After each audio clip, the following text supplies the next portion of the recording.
ठीक है, तो लास्ट हम लोग टीसीपी हेडर के टाइप ऑफ सर्विस देखे थे पार्ट। नेक्स्ट फील्ड है आपका टोटल लेंथ। अगर इस हेडर के एक एक फील्ड के बारे में देखेंगे तो लास्ट पे यहाँ पे हमने कल 3 डिस्कस किया था, वर्जन, हेडर लेंथ, सर्विस या टाइप ऑफ सर्विस और टोटल लेंथ। फोर्थ है total length. The size of this field is 16 bits. This field gives total length of the datagram including the header. ठीक है, इसका मतलब ये हो गया कि मान लीजिए अगर आप किसी को स्पीड पोस्ट करते हो, ठीक है, तो स्पीड पोस्ट करते वक्त अगर सपोज कीजिए कि आप आपका जो लेटर होता है, सब लेटर का वेट सपोज कीजिए कि ये है 50 ग्राम, ठीक, और जो इन्वेलप है, सपोज करते हैं कि हेलो इसका वेट है 2 सर। ग्राम। Hello, hello. तो जब साइज देखा जाएगा, टोटल देखा जाएगा, तो इसका कितना होगा? 9, सॉरी 7। Hello, hello sir. हाँ बोलिए। हाँ सर, मुझे सर चैट ये बॉक्स चैट बॉक्स वाले ऑफ अटेंडेंस नहीं भेज आने सकते हम। रहा। ठीक है, तो टोटल यहाँ पे 7 ग्राम हो गया। इट मीन्स जब आप स्पीड पोस्ट करने जाएंगे तो जो आपसे चार्ज लिया जाएगा वो 7 ग्राम का लिया जाएगा। ठीक है, या फिर अब कभी किसी शॉप पे अगर आप कोई राशन का सामान लेने जाते हैं तो देखते होइएगा कि वो एक कंटेनर में सामान को का वेट करते हैं। ठीक है, तो वहाँ पे कंटेनर का जो वेट होता है उसको पहले से ही उस मशीन के द्वारा, वेटिंग मशीन के द्वारा उसको जीरो कर दिया जाता है। मीन्स जो भी कंटेनर का वेट होगा उसको छोड़ के जो जो परचेज, जो आइटम आप राशन परचेज कर रहे हैं, ठीक है, उसको वो काउंट करता है। ठीक है, तो इट मीन्स यहाँ पे जो टोटल लेंथ क्या है, तो अगर पैकेट की बात करें तो पैकेट के अंदर 2 चीज़ होता है, पहला डेटा और दूसरा हेडर। ठीक है, तो इस अगर मैक्सिमम जो हमने देखा था कि टोटल हेडर लेंथ क्या बताता है, हेडर लेंथ ये बताता है कि हेडर का इंफॉर्मेशन कितना का है। ठीक है, कितना है। ठीक है, तो हेडर लेंथ मीन्स में अगर शॉर्टेस्ट हेडर लेंथ हमारा 20 बाइट का होता है और जो मैक्सिमम हेडर लेंथ होता है वो 24 बाइट का होता है। प्लस डेटा कितना होगा, तो जो डेटा का वेट होगा और प्लस हेडर लेंथ का वेट होगा, टोटल बाइट जितने होंगे उसका जो काउंट होगा वो कौन संभाल के रखेगा? वो संभाल के रखेगा आपका टोटल लेंथ। समझ में आया? Yes sir. अगला है आइडेंटिफायर। Identifier.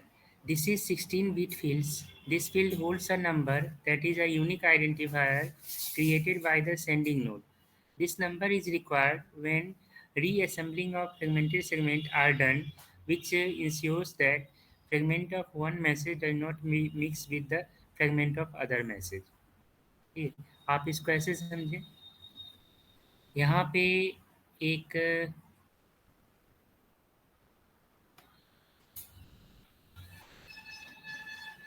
पीडीएफ है, जैसे आप लोग का पीडीएफ है ब्लॉक 1, ये रहा।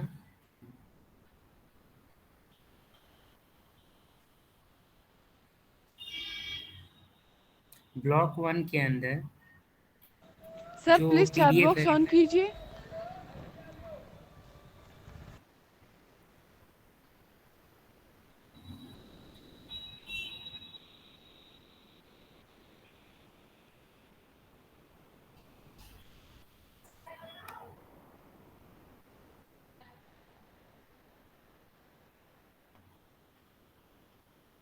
मान लीजिए कि ये अवार्ड लिस्ट है।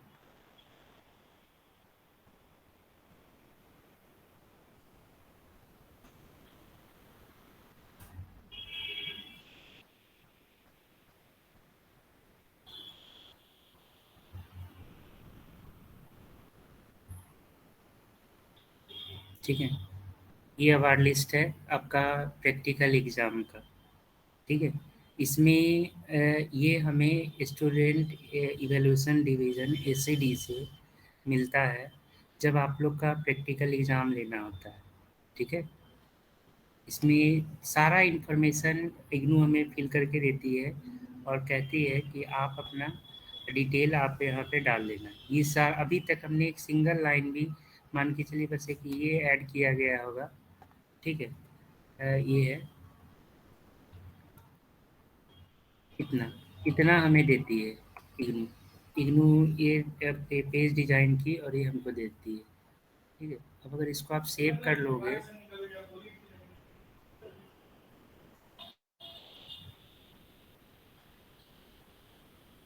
ठीक, सेव कर लिए इसका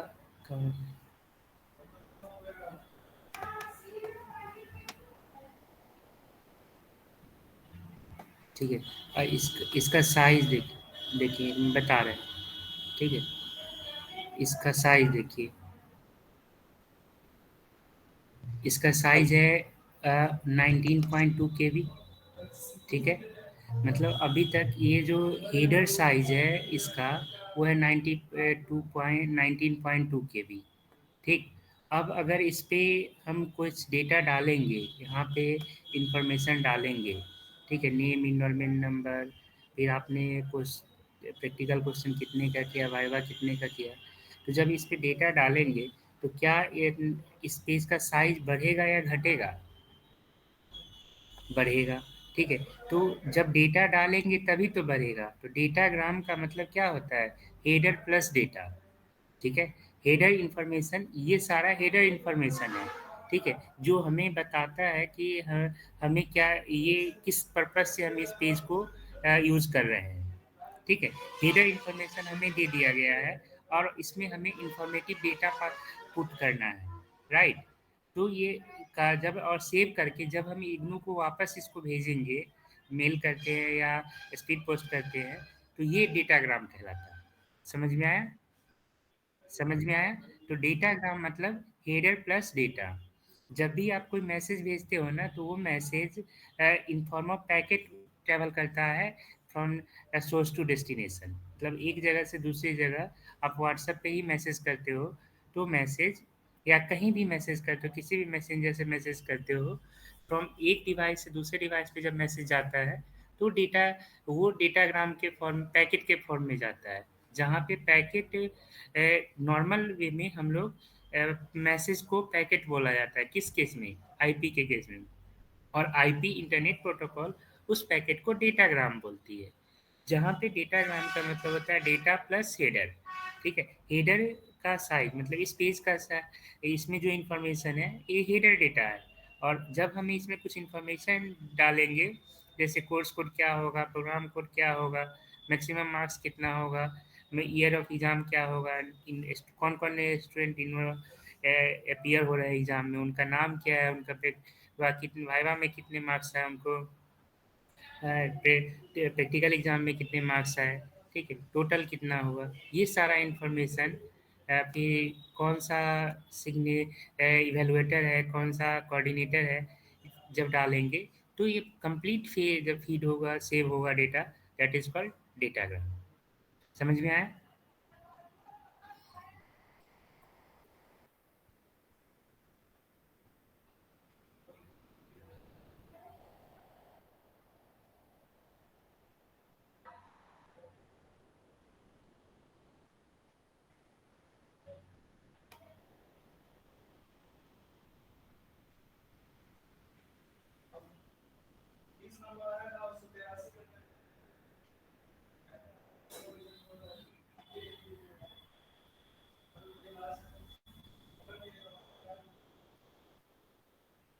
देखिए, इस ब्लॉक में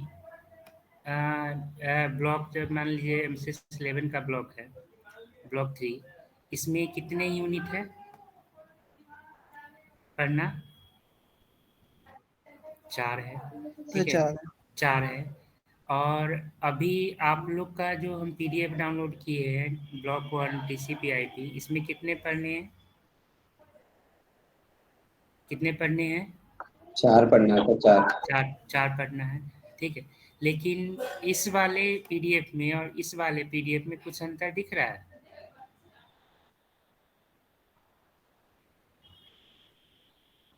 नहीं, नहीं, इसमें नहीं, इस पीडीएफ में ब्लॉक 3 के एमसीएस 11 वाले पीडीएफ में और बीसीएस 52 के पीडीएफ में कुछ अंतर दिख रहा है। वो तो यूनिट 4 है ना, लेकिन और कुछ नहीं दिख रहा है। जैसे यहाँ पे ब्लॉक, हाँ, यहाँ पे जो यूनिट है, इस यूनिट में ब्लॉक बीसीएस 52 के जो पीडीएफ बनाए गए हैं ब्लॉक का, उसमें हर एक यूनिट को अलग पीडीएफ फॉर्म में बनाया गया है। एक मतलब एक बड़े मैसेज को, एक लार्ज मैसेज को ब्रेक कर दिया गया है सब मैसेज में, ठीक। जबकि इस केस में जब एमसीएस 11 का पीडीएफ बनाया गया, तो सभी यूनिट को एक साथ कंबाइन कर दिया गया। समझ में आया? Yes sir. ठीक है। तो अब यहाँ पे आप एक और चीज़ देखोगे, इसमें यूनिट 9 कहाँ से कहाँ तक है?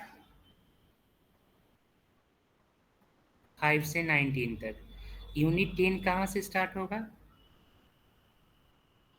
41 तक। और यूनिट 11 42 टू 57, ठीक है। और 50 से यूनिट 12 58 टू 77, जो यहाँ पे लास्ट नंबर दिख रहा होगा, पेज नंबर, वहाँ तक, ठीक है। तो अगर ये नंबर नहीं दिया होता तो क्या होता? अगर ये नंबर अगर मान लो मिटा दिया जाए, ठीक है, या इसको हाइड कर दिया जाए, तो क्या होगा? तब आप तब क्या समझोगे कि यूनिट 1 कहाँ से स्टार्ट हो रहा है और यूनिट 2 कहाँ से स्टार्ट हो रहा है, आप जान पाओगे? नहीं, ठीक है। तो इससे यूनिट 1 और यूनिट 2 का, यूनिट 9 और यूनिट 10 का कंटेंट मिक्सअप नहीं हो जाएगा? मतलब अगर ये नहीं दिया होता तो आपके फर्स्ट ग्लांस में क्या ये मिक्स नहीं लगेगा कि यूनिट 9 कहाँ से कहाँ तक है, यूनिट 10 कहाँ से कहाँ तक है? You can not assume. समझ में आया? तो आइडेंटिफायर का यही रोल है। दिस ये 16 बिट फील्ड्स होता है। This field hold a number that is unique identifier created by the sending node, ठीक है। ये एक यूनिक आइडेंटिफायर होता है जो सेंडिंग नोड के द्वारा क्रिएट किया जाता है। दिस नंबर इज रिक्वायर्ड, ये नंबर की जरूरत होती है when reassembling of fragmented segment are done, which ensures that fragment of one message does not mix with the fragment of other message, ठीक है। मतलब यहाँ पे मान लीजिए कि एक मैसेज को ब्रेक किया गया, मैसेज पैकेट 1 में, पैकेट 2 में, पैकेट 3 में। जहाँ पे पैकेट 1 का सपोज करो ये P1 पैकेट है, या ये 1 पैकेट है, ये 2 पैकेट है, ये 3 पैकेट है, ठीक है, ये 3 पैकेट है, या फिर तो यहाँ जो पहला पैकेट है उसमें 0 से 30 मतलब 30 पेज है, ठीक। दूसरा पैकेट है उसमें 40 से 79 पेज, 79 पेज है। तीसरा में पैकेट है उसमें 82 119 पेज है। मीन्स 30-40 के रेशियो में एक में पैकेट के अंदर पेजेस रखे गए हैं।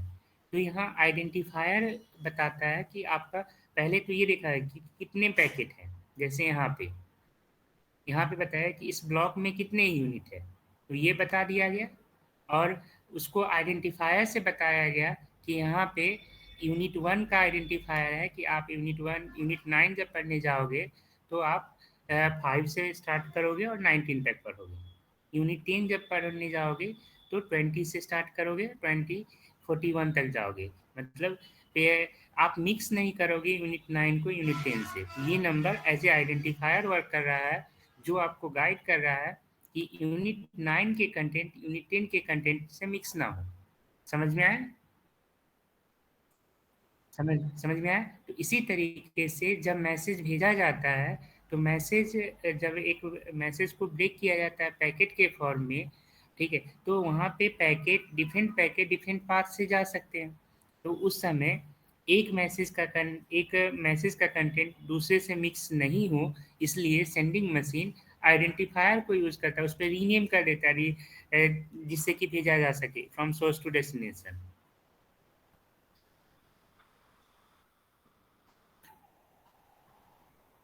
सब लोग डाल दिए अपना? मैं चैट बॉक्स में मैसेज, कोई बाकी तो नहीं है अभी?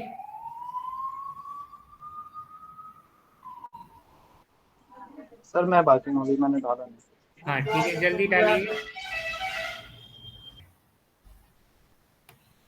The flag field is a 3 bits field. First field है unused, सेकेंड है DF, थर्ड है MF. The first field of flag is unused and remaining two bits are called DF, don't fragment, and MF, more fragment.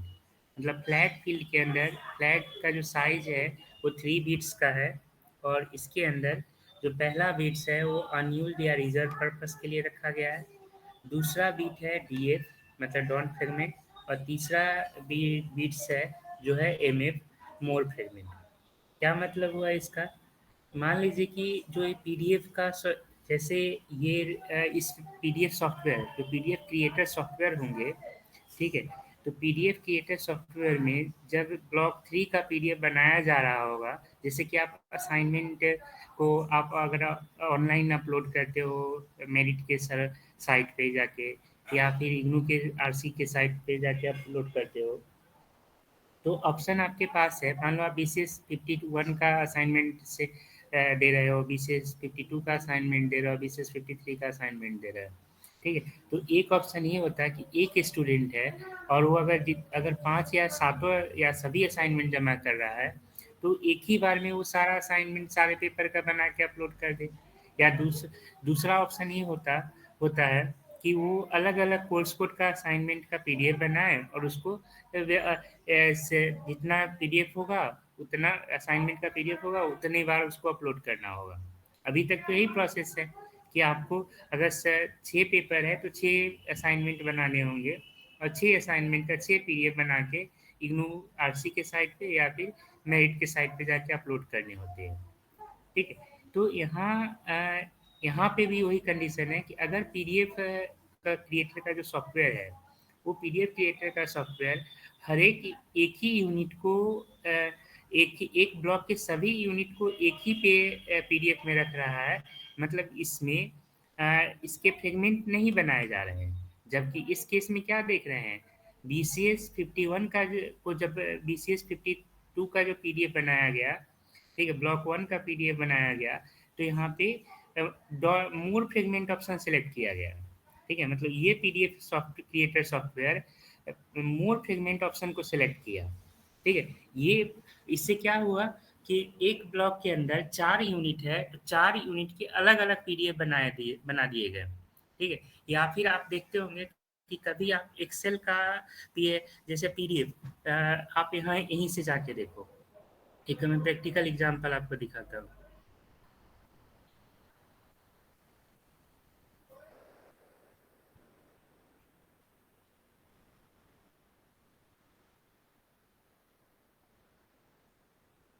एक site है PDF to Excel, ठीक है, PDF to Excel, यहाँ इस पे click किए,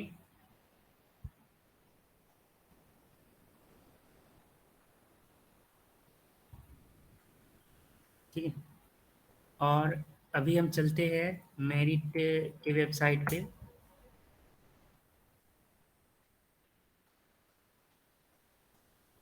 ठीक है, और यहाँ से बीसीए का शेड्यूल गेट करते हैं,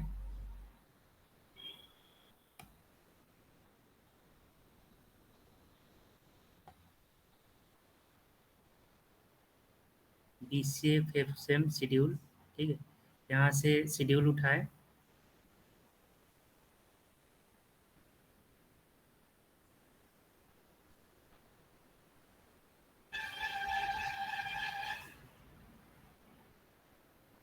और इसको डाउनलोड करते हैं, ठीक है, यहाँ से ये डाउनलोड हो गया, और अब इसको क्लोज करते हैं, सेलेक्ट पीडीएफ फाइल, इसको उठाते हैं और ओपन करते हैं, कन्वर्ट टू एक्सेल में जाते हैं और डाउनलोड एक्सेल करते हैं। ठीक, अब आप देखो, अगर पीडीएफ ओपन करोगे तो इस पीडीएफ में 2 पेज है, ठीक है, और ये दोनों पेज एक सिंगल पीडीएफ में रखा गया है जो आप लोग का शेड्यूल है। लेकिन यही चीज़ अगर आप एक्सेल से ओपन करोगे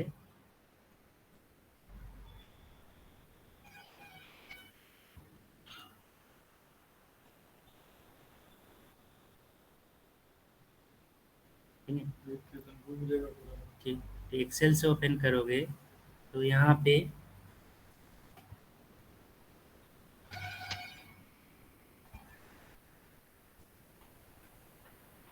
ये एक पेज में रख देता है, ठीक है, एक पेज में यहाँ पे रख दिया। ठीक, ये हो गया। एक और एग्जांपल देखते हैं यहाँ पे, डाउनलोड एक्सेल, बैक आइए, सेलेक्ट पीडीएफ फाइल, ठीक है। मान अब हम अपना शेड्यूल उठाते हैं, ओपन, कन्वर्ट टू एक्सेल, ठीक, और यहाँ से डाउनलोड एक्सेल, ठीक, और अब इसको डाउनलोड करते हैं। ठीक, तो यहाँ देखिए इस जगह पे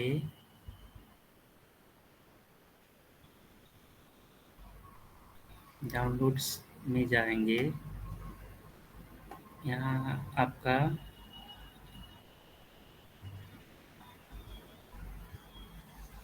ये शेड्यूल है, इसमें नंबर ऑफ पेजेस कितने दिख रहे हैं, 2, ठीक, और जब हम एक्सेल ओपन करते हैं तो एक्सेल में इसमें कितने एक पेज, पहला पेज एक पे आ गया और दूसरा पेज इस पे आ गया, दूसरे सीट पे, समझ में आया? ठीक है, तो अभी हमने आपको 2 दिखाया, एक जो इग्नू का साइट है, इग्नू आपका शेड्यूल है, वहाँ पे एक ही पेज में एक पीडीएफ को एक एक्सेल में कन्वर्ट किया। लेकिन उसी जगह पे मेरा जो शेड्यूल है, उस शेड्यूल को अगर हम एक्सेल में कन्वर्ट करते हैं सेम पीडीएफ, दूसरे पीडीएफ फाइल को, तो उस केस में क्या हो रहा है, उस केस में पीडीएफ पेज के अंदर 2 फाइल है, मतलब 2 एक्सेल शीट अलग-अलग बन रहे हैं। देखें एग्जाम्पल, मतलब इस केस में, मेरे वाले केस में, मेरे शेड्यूल, मेरे पीडीएफ का जब एक्सेल कन्वर्ट हुआ तो वहाँ पे मोर फ्रेगमेंट ऑप्शन सेलेक्ट हुआ, ठीक है। लेकिन जब एमसीए आप लोग का बीसीए 5 का शेड्यूल सेलेक्ट हुआ पीडीएफ कन्वर्टर के द्वारा, तो वहाँ पे सिंग डॉन्ट फ्रेगमेंट ऑप्शन सेलेक्ट हुआ। समझ रहे हैं, मतलब कि उस पैकेट में अगर एक से ज़्यादा पेज हैं तो उसका फ्रेगमेंट नहीं बना। समझ में आया? Yes sir. ठीक है, तो यही चीज़ होता है कि ये चीज़ सॉफ्टवेयर के थ्रू डिसाइड होता है, सॉफ्टवेयर यूज़ करता है इस चीज़ को बनाते वक्त, कि अगर पीडीएफ सॉफ्टवेयर हो या PDF to Excel converter software होते हैं, तो वहाँ पे सॉफ्टवेयर यूज़ करता है कि जब किसी मैसेज को ब्रेक किया जाएगा तो डोंट फ्रेगमेंट ऑप्शन सेलेक्ट किया जाएगा या मोर फ्रेगमेंट ऑप्शन सेलेक्ट किया जाएगा, ठीक है, ये यहाँ पे देखा जाता है। तो जनरली अगर डॉन फ्रेगमेंट की वैल्यू, जैसे डॉन फ्रेगमेंट की वैल्यू अगर 1 है, मतलब कि एक पीडीएफ में अगर 4 यूनिट है, जैसे इस केस में 4 यूनिट है, तो चारों यूनिट को एक सिंगल पीडीएफ फाइल में रखा गया। लेकिन यहाँ बीसीएस 52 का जो पीडीएफ बनाया गया यूनिट का, तो यहाँ हर एक यूनिट के लिए अलग-अलग पीडीएफ फाइल बनाई गई। मतलब यहाँ पे मोर फ्रेगमेंट ऑप्शन सेलेक्ट हुआ। ब्लॉक 3 के लिए मोर फ्रेगमेंट ऑप्शन के साथ पीडीएफ बनाया गया, जबकि बीसीएस एमसीएस 11 के पीडीएफ बनाते वक्त एक डॉन्ट फ्रेगमेंट ऑप्शन के साथ सेलेक्ट किया गया। तो या तो एक दूसरे का रिवर्स होगा, ये 1 होगा तो ये 0 होता है, और ये 0 होता है तो अगला 1 होता है। समझ में आया? Yes sir. फ्रेगमेंट का मतलब नाम से ही पता चलता है, टुकड़ा, ठीक है, तो डी अगर डी एफ की वैल्यू 1 है मतलब मल्टीपल डोनर फ्रेगमेंट नहीं होगा, और मोर फ्रेगमेंट की वैल्यू 1 है तो मतलब मल्टीपल फ्रेगमेंट होगा। अगला है fragment offset. The fragment offset contains the position of the fragment in the current message within the current datagram. This this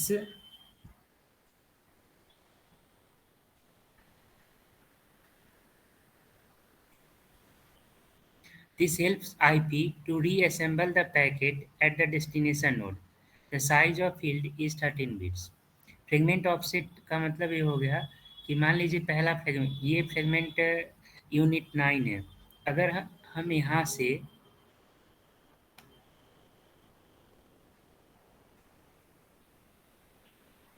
इसको डिलीट कर दे या हटा दे, इस जगह से इसको भी डिलीट करके हटा दे, ठीक है, तो अब क्या होगा, ये दोनों आपस में मिक्स हो जाएंगे।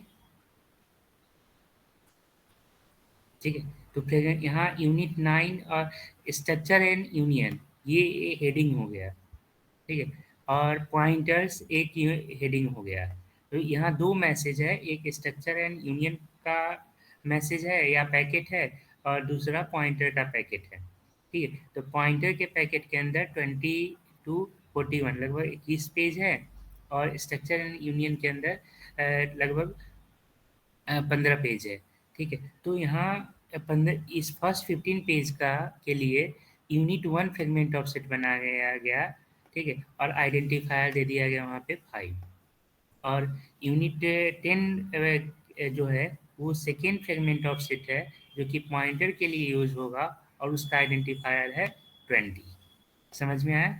मीन्स कि जब आप ये पेज पढ़ोगे तो आपको फ्रेगमेंट ऑफसेट से ये डिसाइड होगा कि कितनी यूनिट आपको पढ़ने हैं, और आइडेंटिफायर से डिसाइड होगा कि कौन सा पैकेट के अंदर कहाँ से स्टार्ट हो रहा है और कहाँ पे ख़त्म हो रहा है। ठीक है, तो इसी तरीके से जब मैसेज बनाया जाता है तो मैसेज आप ये वो कोई सॉफ्टवेयर अगर यूज़ करते हो, जैसे देखो यहाँ पे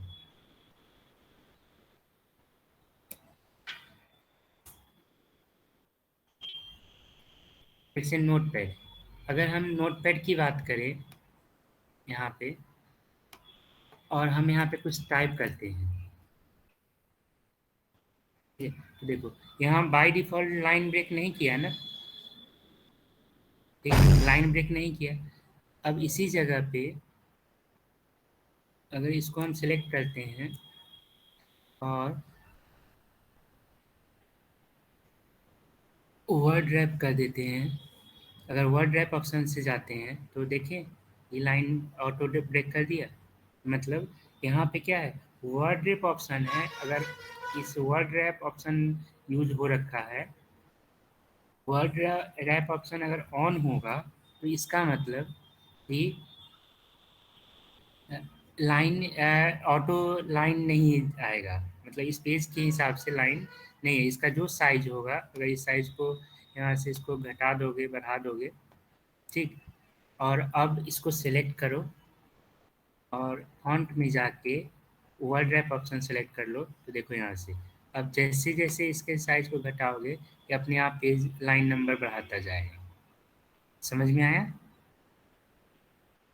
ठीक है, तो ये मतलब जब कोई सॉफ्टवेयर वगैरह बनता है, ठीक है, या कोई भी सॉफ्टवेयर जब आप मैसेज भेजते जैसे व्हाट्सएप का सॉफ्टवेयर या फेसबुक मैसेंजर का सॉफ्टवेयर, जहाँ पे कि मैसेज को एक नोड से दूसरे नोड पे लेके जाना होता है, तो मैसेज को ले जाने के लिए जो इंफॉर्मेटिव मैसेज होते हैं उसको हम हेडर बोलते हैं, और हेडर के अंदर जो ऑप्शन होते हैं वो ऑप्शन आपको पढ़ना है। ये सब ऑप्शन आप कहाँ देख पाओगे? इसके लिए आपको एक सॉफ्टवेयर आता है जो इथिकल हैकिंग का अगर कोर्स करते हो तो,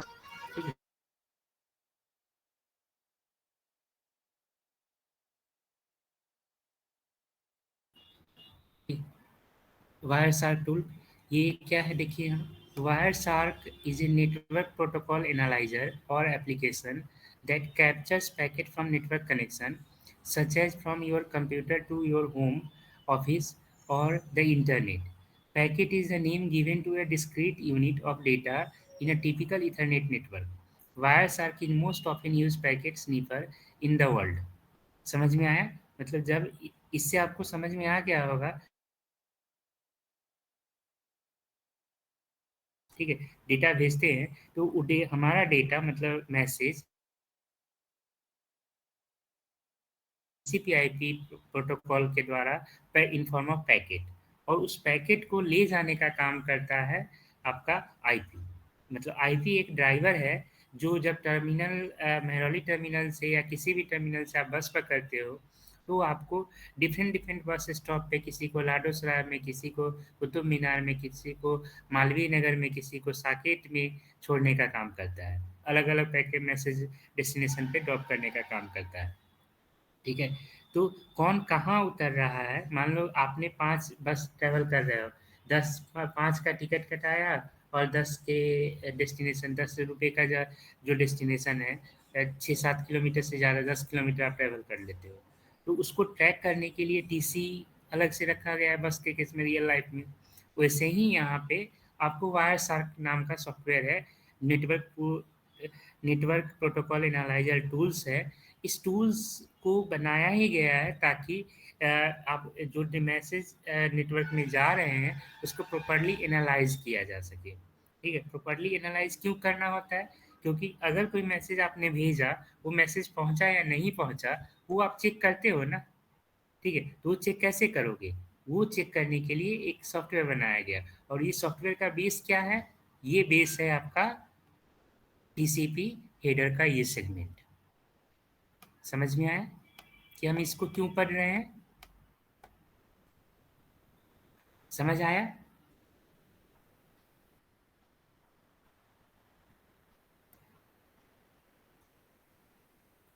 अभी आप लोग इस सॉफ्टवेयर को वायरशार्क सॉफ्टवेयर को अभी आप यूज़ नहीं करोगे, ये आपके सिलेबस का पार्ट नहीं है। ये इथिकल हैकिंग नाम का एक कोर्स आता है नेटवर्क के अंदर, उसमें पढ़ना होता है। लेकिन हम इसलिए इसका जिक्र किए हैं अभी कि आप लोग ये पूछोगे कि सर हम ये पढ़ रहे हैं तो क्यों पढ़ रहे हैं? ठीक है, तो पहला इसका जवाब होगा कि आपको सिलेबस का पार्ट है और आपको एग्जाम में इससे क्वेश्चन आते हैं, इसलिए शॉर्ट नोट्स में 2 से ढाई नंबर का एक पॉइंट को डिस्कस करना होता है, तो आप क्या लिखोगे वो बता दिए। तो ये तो हो गया आपका रियल लाइफ यूज। लेकिन प्रैक्टिकली इसको हम कहाँ यूज़ करते हैं? तो प्रैक्टिकली जब अगर मान लो कोई आप नेटवर्क प्रोटोकॉल एनालाइजर सॉफ्टवेयर बनाने वाली कंपनी में आप काम करने जाते हो, जहाँ पे आपका काम है वायर शार्क जैसे सॉफ्टवेयर को अपडेट करना या नया सॉफ्टवेयर बनाना, तो उस समय you should have to use these fields. समझ में आया? आपको पता होना चाहिए कि कौन फील्ड किस लिए होता है और इसका क्या पर्पस है। समझ समझ आया? Yes, sir. अगला है time to live. This field gives the amount of time in maximum number of hops that a datagram can remain on the network before it discarded. This field is set by the sending machine before transmitting the data on the network. The size of this field is 8 bits. इसका मतलब है कि ये field इसलिए use होता है ताकि maximum number of hope को देख सके, टाइम को देख सके, that A datagram can remain on the network. Network में कितना देर तक रहेगा? मीन्स आप मान लो बस पकड़ने जाते हो टर्मिनल पे, तो टर्मिनल पे टाइम लिखा रहता है कि 5 मिनट या 10 मिनट या 15 मिनट में आपको बस आने वाली है। ठीक है, तो अगर आपको ये नहीं पता है कि कौन बस कब कितने मिनट से चलने वाला है, तो आप जाके काउंटर पे पता करते हो टाइमिंग। ठीक है, या आप मैसेज देखते हो कि कब है, जैसे ट्रेन वगैरह जब आपको ये पकड़ना होता है तो आप IRCTC को कॉल करके पूछते हो कि ट्रेन कितने बजे आ रही है, टाइमली है या नहीं है। तो यही चीज़ रियल लाइफ में जब सॉफ्टवेयर यूज होता है तो वहाँ पे TTL है। नेटवर्क के केस में कैसे देखोगे? आपके पास ऑप्शन होता है, एक CMD है, कमांड प्रॉम्प्ट ओपन करो, यहाँ पे पिंग नाम का एक कमांड है, ठीक है? पिंग नाम का कमांड है जो इसलिए यूज होता है ताकि नेटवर्क में कोई मशीन है कनेक्टेड या नहीं, ठीक है? जिससे जब आपको मैसेज भेजना होता है तो वो मशीन एक्चुअली नेटवर्क में है या नहीं, इसको पहले देखना होगा। नहीं तो मैसेज जो आप भेजोगे वो लेके तो जाएगा लेकिन पहुंचेगा नहीं। क्यों नहीं? और उसका आपको पता भी नहीं चलेगा। क्यों नहीं चलेगा? क्योंकि आईपी जो ले जाने वाला है वो कनेक्शन लेस प्रोटोकॉल है। कनेक्शन लेस प्रोटोकॉल का मतलब उसका काम है वहाँ डेडिकेटेड कनेक्शन इस्टेब्लिश नहीं होता है। मतलब वो ले जाने से पहले ये नहीं पूछता है कि अगला आदमी वहाँ है अवेलेबल या नहीं। जैसे फॉर एग्जांपल सपोज करो कि हम अब पहले अपने मशीन का आईपी देख लेते हैं। तो आईपी देखने के लिए आप हमारे पास ऑप्शन है, कमांड है आईपी कॉन्फिग, ठीक है? इससे मेरे मशीन का आईपी पता चल जाएगा, ठीक है? जैसे वाईफाई लैन एडेप्टर, मेरे मशीन का आईपी है ये वाला। और अब हमें चेक करना है कि मेरा मशीन सही में इंटरनेट पे में वर्क कर रहा है या नहीं। तो इसके लिए लिखेंगे पिंग और फिर दिस,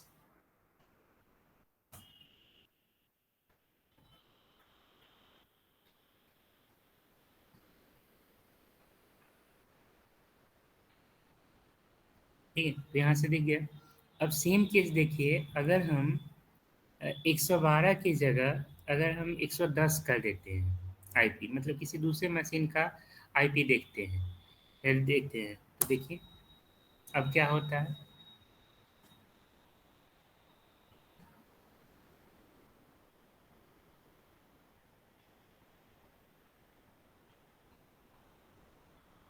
ठीक, यहाँ क्या बताया, ये मैसेज बताया कि हम जो आईपी ये करंट मेरे मशीन का आईपी है।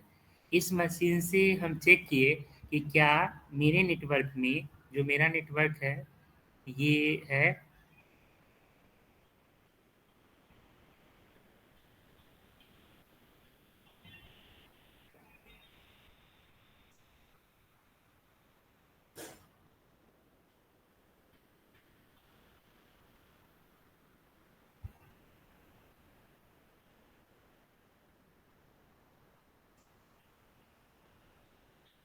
ये हुआई का नेटवर्क है। तो इस हुआई नेटवर्क से के अंदर क्या ये मशीन पहले से कनेक्टेड है? अगर कनेक्टेड है, नेटवर्क में है, तो हम इजीली मैसेज भेज सकते हैं।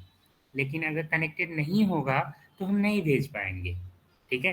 तो नेटवर्क में कोई मशीन एग्जिस्ट कर रहा है या नहीं, उसको हम पिंग करके मतलब खोज के देख सकते हैं। और अगर वो एग्जिस्ट नहीं कर रहा है तो हम मैसेज क्या आएगा, डेस्टिनेशन होस्ट अनरीचेबल। लेकिन अगर वो मशीन एग्जिस्ट कर रहा है तो वहाँ पे आपको टाइम टू लीव टीटीएल दिखाएगा। तो ये सेंडिंग मशीन या जो सेंडिंग मशीन होते हैं उसके द्वारा सेट किए जाते हैं।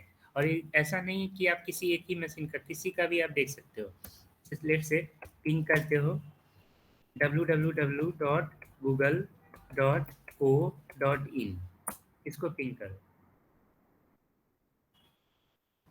ठीक है? सेम मशीन को आप दोबारा पिंग करो, देख रहे हो यहाँ पे टीटीएल जो टाइम टू लीव है वो वैरी करता है। मतलब क्या है कि जब मेरे मशीन से पे गूगल चल रहा है या नहीं चल रहा है, ठीक है? इसके लिए हम ये इंश्योर करना चाहते हैं कि गूगल का साइट परफेक्टली वर्किंग है या नहीं। तो हमने क्या किया, सीएमडी टूल्स के थ्रू अपने मशीन से पिंग किया और देखा। तो जो पिंग करते वक्त पिंग कमांड 4 मैसेज भेजती है, 4 मैसेज सीक्वेंस भेजती है। और उसमें गूगल का सर्वर मेरे पहले मैसेज से हर एक टाइम हर एक मैसेज सीक्वेंस को पहले को 73 मिली सेकेंड में रिस्पॉन्स कर दिया कि हाँ वर्किंग है। दूसरे को 68 मिली सेकेंड में वर्किंग कर दिया, रिफंड कर दिया।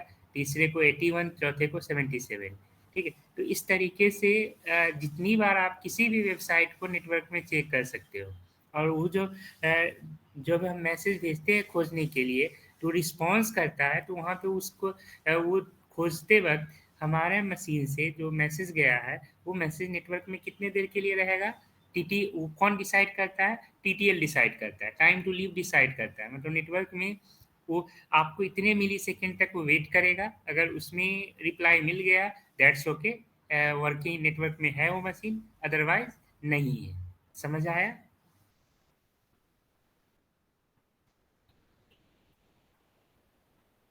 इसके बाद है अगला फील्ड है protocol. The size of this field is of 8 bits. This field contains the identification number of the protocol to which the packet is to be handed. Protocol का साइज यानी इस फील्ड का साइज 8 बिट्स का होता है। ये contain करता है identification number of the protocol, protocol का आइडेंटिफिकेशन नंबर जिसको है प्रोटोकॉल हैंड ओवर किया जाएगा, मतलब डेटा दिया जाएगा। ये नंबर हर एक प्रोटोकॉल का अलग अलग होता है। जैसे आप जब सेकेंड ब्लॉक में प्रोग्रामिंग करोगे, ठीक है, टीसी नेटवर्क प्रोग्राम बनाओगे, टीसीपी या एफटीपी, टीसीपी या यूडीपी का प्रोग्राम बनाओगे, तो टीसीपी का प्रोटोकॉल नंबर होता है आपका 6, ठीक है। ये प्रोग्राम के थ्रू आप देखोगे पता चलेगा। अभी के लिए समझने के लिए हम बता देते हैं कि टीसीपी का प्रोटोकॉल नंबर होता है 6 और यूडीपी का प्रोटोकॉल नंबर होता है 70, ठीक है। तो इसी तरह प्रोटोकॉल का मतलब क्या हुआ, रूल्स फॉर कम्युनिकेशन, ठीक है। तो जो पहला टीसीपी बनाया गया, आप इस पर से समझो कि ये छठा रूल्स फॉर कम्युनिकेशन था। और यूडीपी जब बनाया गया तो यूडीपी का नंबर दिया गया 17, मतलब ये 17 रूल्स फॉर कम्युनिकेशन थे। इसी तरीके से अलग अलग प्रोटोकॉल बनाए गए, जैसे आपको याद होगा SMTP मेल ट्रांसफ़र के लिए यूज होता है, इसका अपना नंबर होगा, ठीक है। फिर जब आप किसी भी रिज्यूम वगैरह अपलोड करते हो किसी सर्वर पे या अपना वेबसाइट डालते हो अपलोड करते हो, तो उसके लिए FTP है। तो आपके मशीन से डेटा दूसरे मशीन पे जाए या दूसरे मशीन से डेटा आपके मशीन पे आए, जैसे डाउनलोड करते हो या अपलोड करते हो, तो उस समय FTP यूज होता है। फाइल कॉपी होता है फ्रॉम सेंडर टू रिसीवर या रिसीवर टू सेंडर, तो वहाँ पे FTP यूज होता है। तो हर एक प्रोटोकॉल का एक अपना नंबर होता है और वो नंबर किसके द्वारा डिसाइड होता है, एक ऑर्गेनाइजेशन है जिसका नाम है IANA,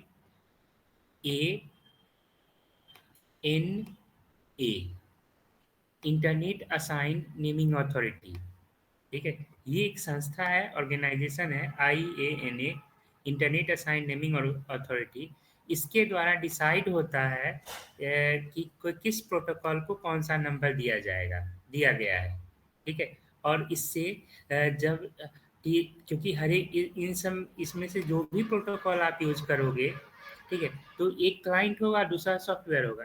इस रूल्स का पर्पस क्या है कि दो या उससे अधिक डिवाइस के बीच में कम्युनिकेशन का इस्टेब्लिश कराना। तो जब दो या अधिक डिवाइस आपस में कम्युनिकेट करेंगे तो रूल नंबर 6 से कम्युनिकेट करेंगे या रूल नंबर 17 से कम्युनिकेट करेंगे या रूल नंबर SMTP का जो होगा उससे कम्युनिकेट करेंगे, ठीक है। तो ये रूल IANA के द्वारा बना के उसको नंबर दिया गया और उस प्रोटोकॉल उस नंबर का जो नेम है, प्रोटोकॉल नेम है, वो दे दिया गया। तो ह्यूमन जैसे हम आप कितने मोबाइल नंबर याद रख सकते हैं, 2 4 10 20 50, ठीक है। लेकिन आप अगर कभी अपने मोबाइल के कॉन्टैक्ट को चेक करोगे तो आज के डेट में आप अपना नंबर जीमेल पे रखते हो, जीमेल क्लाउड पे रखते हो, ठीक है, फ़ोन के सिम में रख सकते हो, उसके बाद हैंडसेट पे रख सकते हो, फ़ोन में के डिवाइस पे रख सकते हो, ठीक है। तो 600 700 800 नंबर हमारे फ़ोन के कॉन्टैक्ट लिस्ट में होते हैं, ठीक है। तो क्या हम उतने नंबर को याद रख सकते हैं? नहीं। तो हम लोग याद रखने के लिए क्या करते हैं, एक कॉन्टैक्ट डेटाबेस नाम का एक सॉफ्टवेयर होता है जहाँ पे नाम को नंबर से रिप्रेजेंट कर दिया जाता है, ठीक है। तो एज ए ह्यूमन बीइंग हम स्ट्रिंग नेम को इजीली याद रख सकते हैं, रिमेंबर रख सकते हैं, किसी को नाम से आसानी से याद रख सकते हैं। लेकिन अगर नंबर से याद रखना हो तो नहीं रख सकते, ठीक है। तो यही पर्पस होता है प्रोटोकॉल का। प्रोटोकॉल का मतलब कि उस प्रोटोकॉल को एक नंबर दिया गया है जिससे कि जब भी डेटा कम्युनिकेट करेगी तो उसी प्रोटोकॉल का क्लाइंट उसके सर्वर से कम्युनिकेट करेगा। समझ में आया? ये नंबर प्रिंट कराना हम आप लोग को जब सेकेंड ब्लॉक में प्रोग्राम पढ़ाएंगे उस समय बता देंगे प्रैक्टिकल में। समझ आया? Yes, sir. अगला है header checksum. The size of this field is 16 bits. This field bits. This field is used for error control and error correction. This field ensures that the data arrives at the destination machine is error free. मतलब ये field का size mainly 16 bits का होता है और ये error control या correction के लिए यूज होता है। उसके बाद अगला है source oblique destination IP address. The size of this field is 32 bits. Source address contains the IP address of the sending machine and destination address contains the destination address of the destination machine. Means जब आपका data भेजोगे तो एक client होता है और दूसरा server होता है, ठीक है। तो क्लाइंट मशीन का अपना आईपी एड्रेस होगा और सेंडिंग मशीन का यानी डेस्टिनेशन मशीन या सर्वर मशीन का अपना आईपी एड्रेस होता है, ठीक है। तो इस सोर्स आईपी एड्रेस मींस ये 32 उसका एड्रेस क्या है, जैसे मेरे मशीन का आईपी अभी आपको दिखा है कि मेरे मशीन का आईपी है 192.168.8.112। इसी तरीके से हर एक मशीन का अपना आईपी होता है, ठीक है। तो ये आई जब भी हम किसी को मैसेज भेजेंगे तो इस नंबर से मैसेज आएगा, ठीक है। इसी तरीके से आप किसी को भेजोगे तो अगर हम आपको भेज रहे हैं, मान लो व्हाट्सएप पे आपने मैसेज भेजा, तो मेरे व्हाट्सएप एप्लीकेशन से जो मैसेज जा रहा है वो किस आईपी से जा रहा है, वो व्हाट्सएप एप्लीकेशन किस आईपी पे चल रहा है, इस पर्टिकुलर आईपी पे चल रहा है। और जब आप के पास पहुंचेगा वो मैसेज और आप जब रिप्लाई करोगे तो आपका व्हाट्सएप एप्लीकेशन भी किसी एक आईपी पे चलेगा जिसको कि आप चेक करके देख सकते हो, ठीक है, चाहे वो एंड्रॉयड डिवाइस हो या लैपटॉप या डेस्कटॉप डिवाइस हो। और ये आईपी एड्रेस कितने बिट में लिखा जाता है? 32 बिट में लिखा जाता है। समझ आया?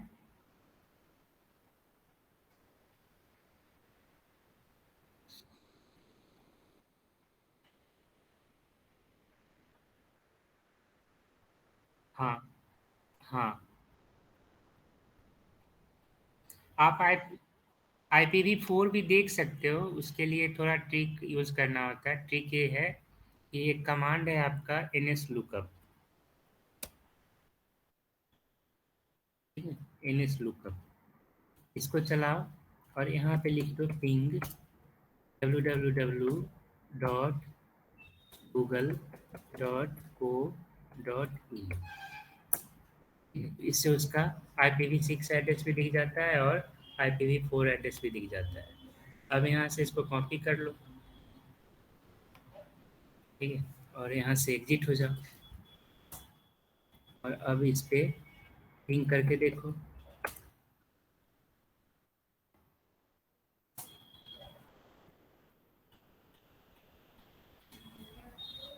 सर ये वाला स्टेप दोबारा बताना एक बार। कुछ नहीं करना है, NS लुकअप चला लेना है, नेटवर्क लुकअप, ठीक है। नेटवर्क लुकअप में जाके आप पिंग कमांड चला लो, ठीक है, जिससे कि उस पर्टिकुलर सर्वर का आपको DNS मिल जाएगा जो कि है सर्वर नेम मिल जाएगा जो कि है www.google.co.in और उसका IPv6 एड्रेस ये रहा और IPv4 एड्रेस ये रहा, ठीक है। अब मान लो IPv4 से हमने आपको करके दिखाया, इसको IPv6 को देखोगे, दोनों में थोड़ा सा अंतर होता है। यहाँ पे पिंग करोगे और अब देखो, ठीक है। यहाँ देखिए जब IPv6 यूज कर रहे हैं तो TTL फिर टाइम में के फॉर्मेट में आता है और यहाँ TTL आता है। समझ में आया? मतलब ये है कि IPv4 यूज करते हो तो टाइम टू लीव दिखाता है और IPv6 यूज करते हो तो टाइम टू लीव टाइम में कन्वर्ट हो जाता है, टू लीव छोड़ देता है, ठीक है। समझ आया? Yes, sir.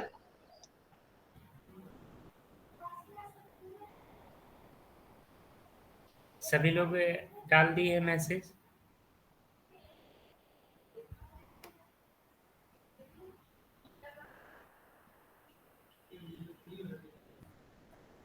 ये क्लियर नहीं हो रहा है। Yes, sir. TTL. A time to live. Time to live. आप किसी को फ़ोन करते हो, अच्छा रिंगटोन सेट करते हो, तो रिंगटोन कितने मिनट के लिए बजता है? जब तक वो फोन ना उठाए। जब तक वो फ़ोन ना उठाए, पहला चीज़। दूसरा, यहाँ से दूसरा आप देखते होंगे कि नॉर्मली अगर कोई फ़ोन उठा लेता है, नहीं तो एक तो टाइम होगा ना, जैसे 30 सेकंड सर, 30 कि सेकंड तक 30 रिंग जाती सेकंड है। 30 सेकंड तक रिंग जाती है, और 30 सेकंड में अगर वो पिक नहीं करता है तो बता देता है कि वो आपका और फ़ोन पिक नहीं हो रहा है, मतलब मिस कॉल में कन्वर्ट हो जाता है। ठीक? तो ये 30 सेकंड क्या है? टाइम टू लीव है। Okay sir. और एक ये हेडर चेकसम। Header checksum. जब आप किसी को फ़ोन करते हो तो mobile number must be of 10 digit, लेकिन 10 डिजिट की जगह आप 9 डिजिट ही डालो और तब देखो कॉल करो, तो कॉल हो जाएगा? No sir. क्यों नहीं होगा? सर होना चाहिए। वो नंबर इनवैलिड आ जाता है। फ़ोन नंबर इनवैलिड आ जाता है, तो चेक वो आपका मोबाइल डिवाइस कैसे चेक करता है? हाँ।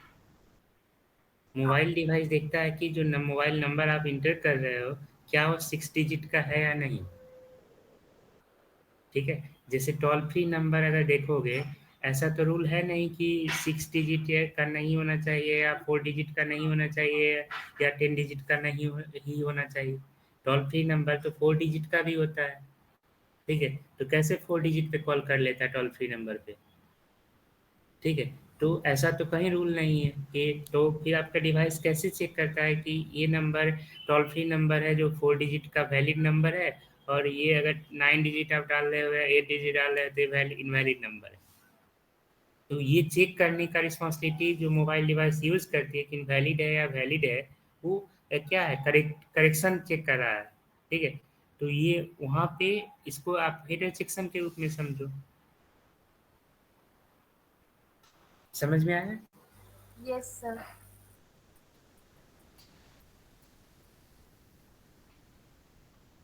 इसके बाद लास्ट फील्ड है ऑप्शंस फील्ड।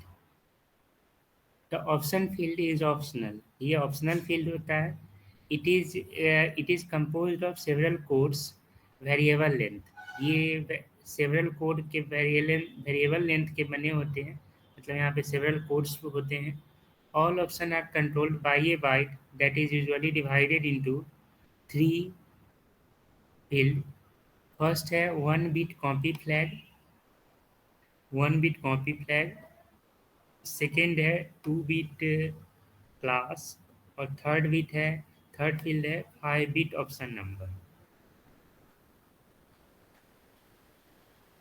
ठीक है? मतलब यहाँ पे 3 कोड दिया गया है। एक है 1 bit copy, second variable code है 2 बिट क्लास, और थर्ड है 5 bit option number.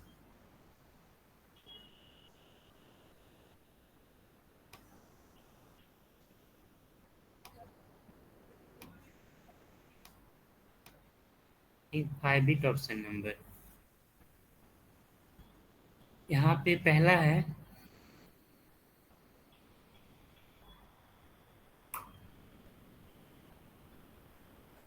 1 bit copy flag. ठीक? The copy flag is used to stipulate how the option is handled when fragmentation is necessary in a gateway. ठीक है? इसका मतलब ये हुआ कि कॉपी फ्लैग को यूज़ किया जाता है ताकि ऑप्शन को स्टिपुलेट किया जाए एंड चेक किया जाए, मैनिपुलेट किया जाए कि कैसे फ्रेगमेंटेशन गेटवे में नेसेसरी है। मतलब फ्रेगमेंटेशन, एक मैसेज मल्टीपल सेगमेंट के थ्रू आपके पास आ रहा है। आप अगर आईपी कॉन्फ़िग से देखते हो, आईपी कॉन्फ़िग कमांड चलाते हो, यहाँ देखते होइएगा, यहाँ पे ये दिखाया गया है 192.168.8.1। ठीक है? ये दिखाया गया है। मतलब ये हमारा गेटवे एड्रेस है, ठीक है, ये गेटवे एड्रेस है। तो और ये हमारा राउटर है, ये राउटर है, ठीक है, ये राउटर है। अगर राउटर का आईपी देखोगे तो राउटर का आईपी आप व्हाट इज माय आईपी से देख सकते हो।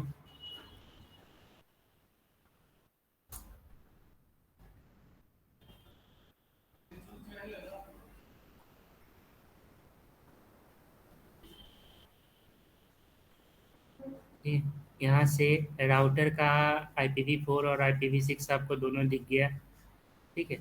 इसी तरीके से अब इस राउटर का जो लोकल मतलब प्राइवेट नेटवर्क का जो आईपी है वो हमारा ये है। तो इस राउटर पे जितने भी मशीन कनेक्ट होंगे, ठीक है, मेरे जो राउटर का प्रॉपर्टीज है कि आप इसमें 15 मशीन को अगर कनेक्ट करते हो, 15 मशीन को कनेक्ट करते हो इस राउटर से, तो ये लगभग आपको एक अच्छा स्पीड देता है। अगर नेटवर्क सही है तो 15 मशीन को कभी ये फील नहीं होगा कि उसको किसी को कम स्पीड जा रहा है, किसी को ज़्यादा जा रहा है।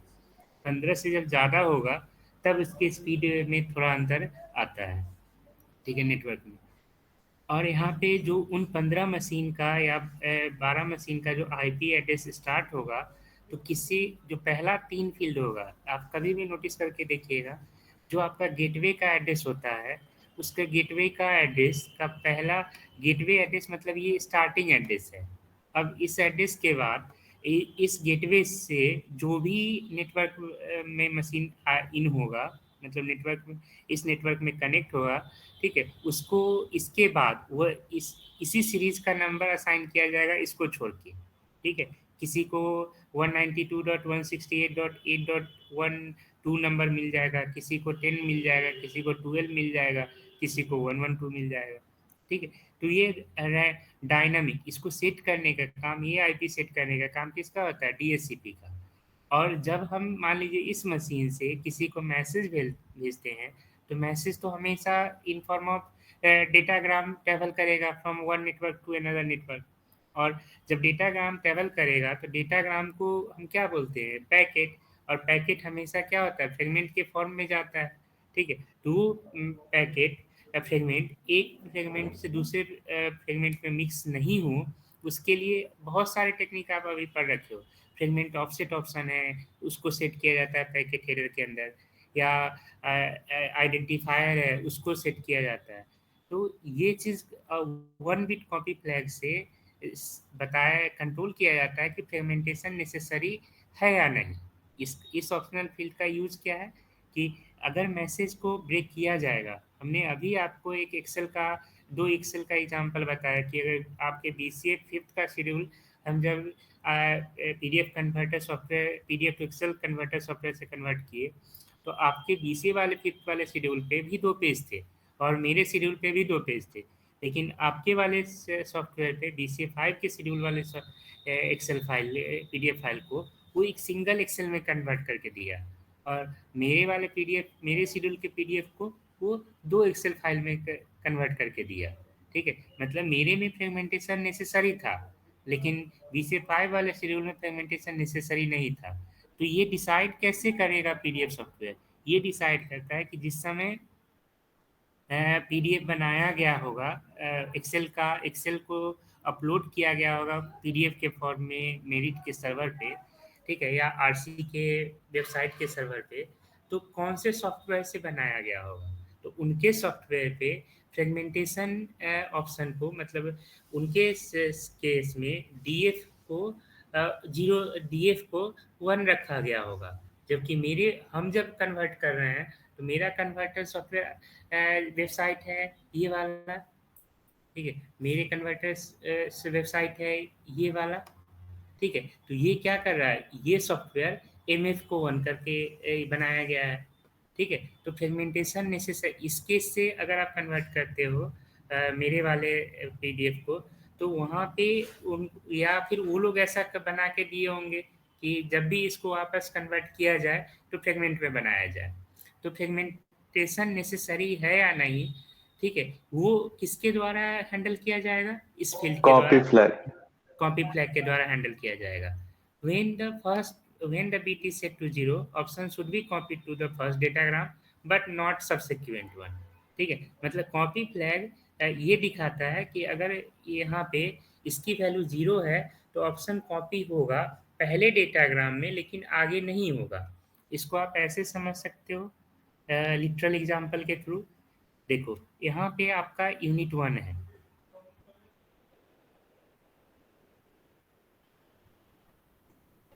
ठीक है। यूनिट 1 में भी आपको आईपी के बारे में पढ़ना है, नीड फॉर आईपी एड्रेस ये सब है। यहाँ इस पेज पे थोड़े नीचे जाओ,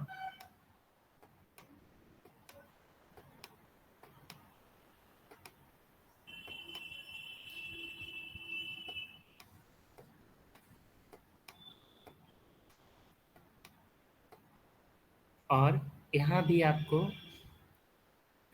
इसका आईपी डेटाग्राम का डायग्राम बनाया गया है इस वाले डायग्राम में, और यूनिट 2 में जो आप पढ़ रहे हो यहाँ भी बनाया गया है।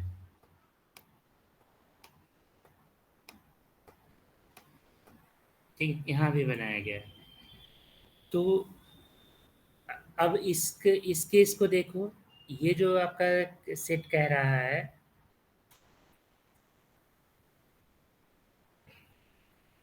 the bit is set to 0, the option should be copied to the first datagram but not subsequent one।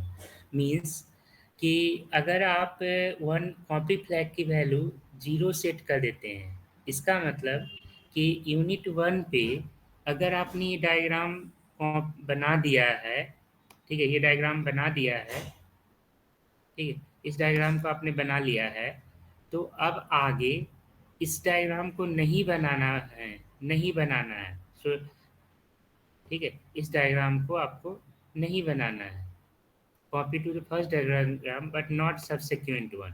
अगर इस डायग्राम की ज़रूरत होती है आगे आपको यूनिट 2 पे, तो यहाँ पे इसको नहीं बनाना चाहिए। ठीक है, यहाँ आप नहीं बनाओ, ठीक है, नहीं क्या नहीं सिलेक्ट हो रहा है, हाँ देखिए यहाँ पे आप इसको नहीं बनाओ। तो नहीं बनाने के लिए क्या कर सकते थे, आप यहाँ पे लिख सकते थे फॉर रेफर, यहाँ लिख दीजिए refer to page number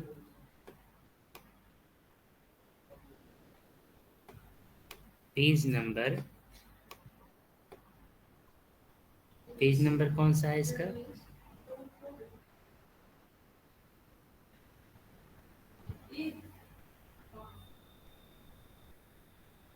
page number है 16, पेज नंबर है 16, पेज नंबर 16 यूनिट 1,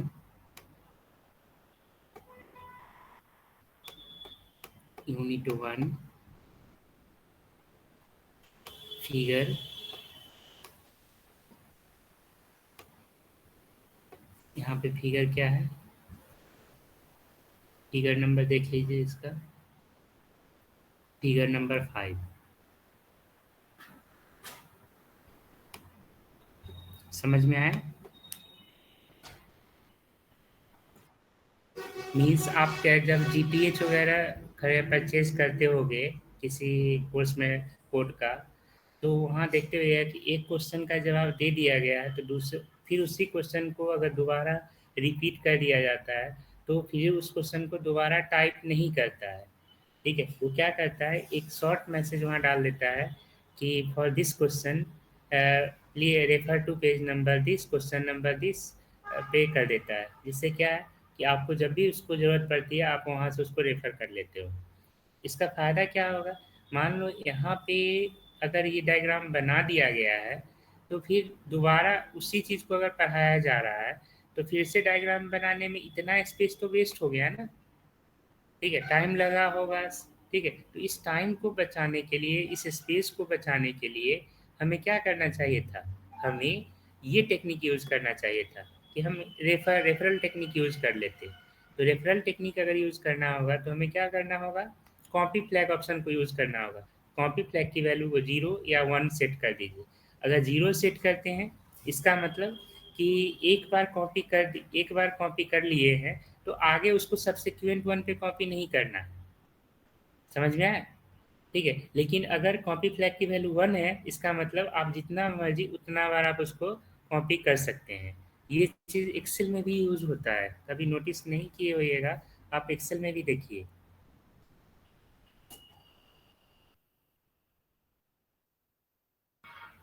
ठीक है, सपोज करो कि हमने यहाँ पे एक मार्क्स का लिस्ट बना दिया। ठीक है, अच्छा, अब इसको यहाँ से कंट्रोल सी करते हैं। ठीक है, और इस जगह पे जाके सिर्फ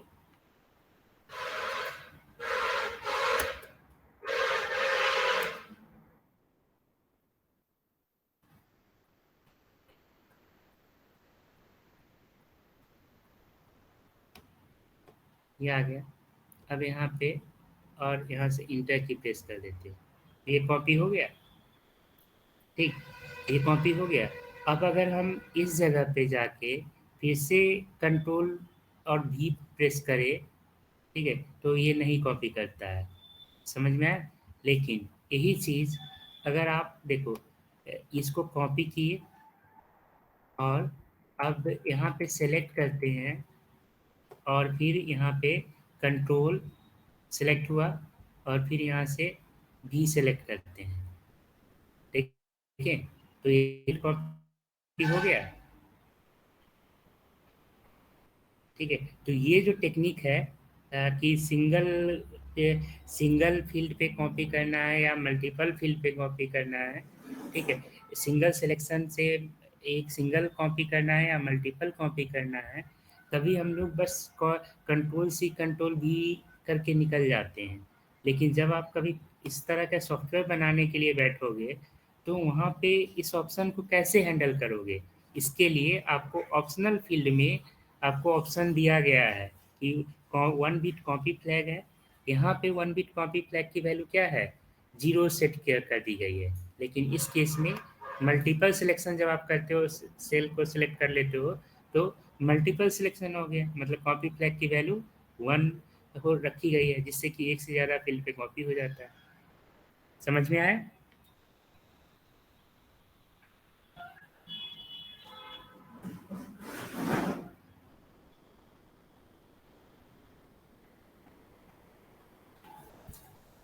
इसके बाद अगला अगला 2 फील्ड है, 2 bit class and 5 bit option number.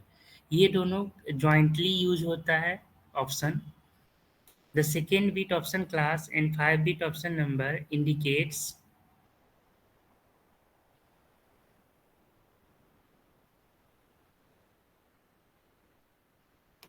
यहाँ ब्लॉक में ही है, अच्छे से दिया हुआ। ये second bit option class and 5 bit option number indicate the type of option and its particular value। ठीक है, ये इंडिकेट करता है type of option and particular value. तो ये टाइप ऑफ ऑप्शन है आपके पास और ये ऑप्शन वैल्यू है आपके पास। ठीक है, मतलब 5 बिट ऑप्शन नंबर ये है, ऑप्शन नंबर ये है और ऑप्शन क्लास ये है। हमारे पास 2 ऑप्शन क्लास है, 0 और 2, और ऑप्शन नंबर है 0 0 1 2 3 4 4 7 9। At present, there are only 2 option class set with only 2 bits to work with the with in the field. A maximum 4 bit option could be set when the value is 0। मतलब आप यहाँ पे 0 value use करते हो, 0 value use करते हो। The option applies to datagram or network control. A value 2 means option is for debugging and administration purpose। मतलब यहाँ आपके पास ऑप्शन क्लास दिया गया है 0 और 2। ठीक है, 0 और 2, तो ये इसमें हम सारे ऑप्शन बना के रखे गए हैं, लेकिन हम लोग बस इसमें से 2 ही यूज़ करते हैं, 0 और 2 को। ये वाले फील्ड को यूज़ करते हैं और ये वाले फील्ड को यूज़ करते हैं। ठीक है, इसमें से 0 ऑप्शन क्लास के साथ, जहाँ पे value 2 means the option is for debugging and administration purpose. 0 means option is applied for datagram or network control. Value 1 and 3 are unused. Currently supported value of option class number is given in table 5. ठीक है, तो means to से कि हम यहाँ 0 use करते हैं और 2 यूज़ करते हैं। ठीक है, इस ऑप्शन क्लास के साथ जैसे 0 0 आप यूज़ कर सकते हो। ठीक है, नॉर्मली हम लोग जब 0 0 यूज़ करेंगे ये वाले फील्ड को यूज़ करते हैं या ये वाले फील्ड को यूज़ करते हैं, 0 0 या 0 2 को यूज़ करते हैं। ठीक है, तो 0 0 किस लिए यूज होगा? जब आप नेटवर्क कंट्रोल को कर रहे हो, मीन्स वायर शार्क नाम का सॉफ्टवेयर अगर यूज़ कर रहे होगे तो कोई नेटवर्क डिबगिंग टूल्स जैसे हम कमांड प्रॉम्प्ट से NS लुकअप करके देखते हैं या पिंग करके देखते हैं या IF कॉन्फ़िग चला के देखते हैं, तो इस तरह का सॉफ्टवेयर क्या यूज़ करता है? 0 0, मतलब ये बताता है कि आप नेटवर्क कंट्रोल पर्पस से कोई कमांड या कोई सॉफ्टवेयर यूज़ कर रहे हो। ठीक, लेकिन अगर आप 0 2 यूज़ करोगे तो ये डिबगिंग और एडमिनिस्ट्रेशन पर्पस से यूज होता है। ठीक है, 2 अगर ये वाला ऑप्शन डिबगिंग पर्पस से यूज होता है और ये वाला ऑप्शन नेटवर्क कंट्रोल पर्पस से यूज होता है।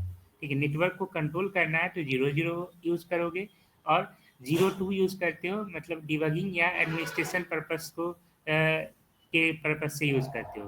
तो डिबग करने का मतलब क्या है कि आप पिंग कमांड से क्या कर रहे हो, ये चेक कर रहे हो कि कोई मशीन नेटवर्क में है या नहीं, तो पिंग कमांड 0 2 ऑप्शन को सिलेक्ट करता है। ठीक है, या फिर आप NS लुकअप चलाते हो तो NS लुकअप के केस में क्या है, NS लुकअप के केस में आप एडमिनिस्ट्रेशन राइट्स को देखते हो कि किसी मशीन का किसी वेबसाइट पर, जैसे इग्नू की बात करें तो यहाँ पे NS लुकअप चला लो। अब यहाँ पे जाके पिंग कर दो, पिंग www.ignu.ac.in।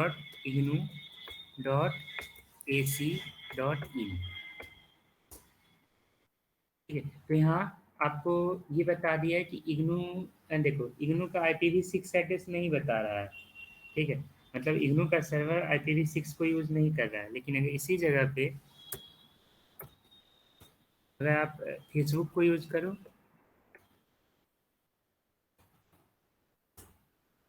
ठीक है, तो फेसबुक IPv6 एड्रेस बता रहा है, लेकिन इग्नू के केस में IPv6 आपको नहीं बता रहा है। मतलब यहाँ पे आप क्या चेक करना चाह रहे हो? ठीक है, आप एडमिनिस्ट्रेशन राइट्स देखना चाहते हो कि इसमें क्या अपडेट कर सकते हैं, क्या अपग्रेड कर सकते हैं हम अपने सॉफ्टवेयर पे। ठीक है, जबकि इस केस में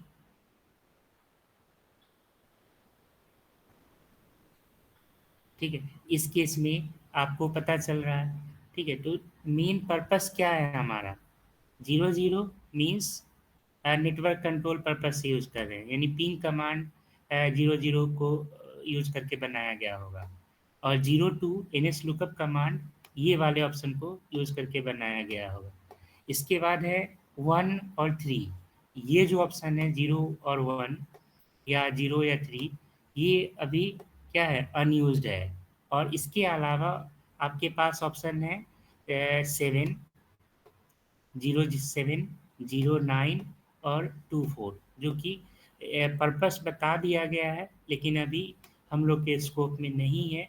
मतलब टेबल बना के रखा गया है लेकिन हम लोग के स्कोप में नहीं है। ठीक है, जब आप इस तरह का काम करोगे तो वहाँ पे इन ऑप्शंस को यूज करोगे। ठीक है, वैसे भी ऑप्शनल फील्ड है, तो ऑप्शनल फील्ड है कि आप ऑप्शन का इम्प्लीमेंट करना चाहते हो या नहीं करना चाहते हो। समझ में आया?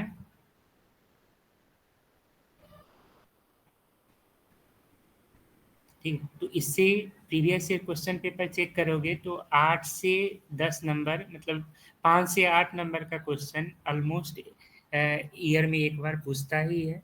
पर्पस बस इतना होगा, हमने जितना बताया है उतना ही लिखना है। ठीक है, 2 से 2.5 नंबर का एक पॉइंट रहेगा कि ऑप्शन किस लिए यूज़ करते हैं या आइडेंटिफायर किस लिए यूज़ करते हैं या उनका सिग्निफिकेंस क्या है या TTL का सिग्निफिकेंस क्या है। ठीक है, या फ्लैग का सिग्निफिकेंस क्या है। तो ये क्वेश्चन आपको 2 नंबर 2.5 नंबर में पूछा जाता है। 3 से 4 लाइन में इसका जवाब देना है।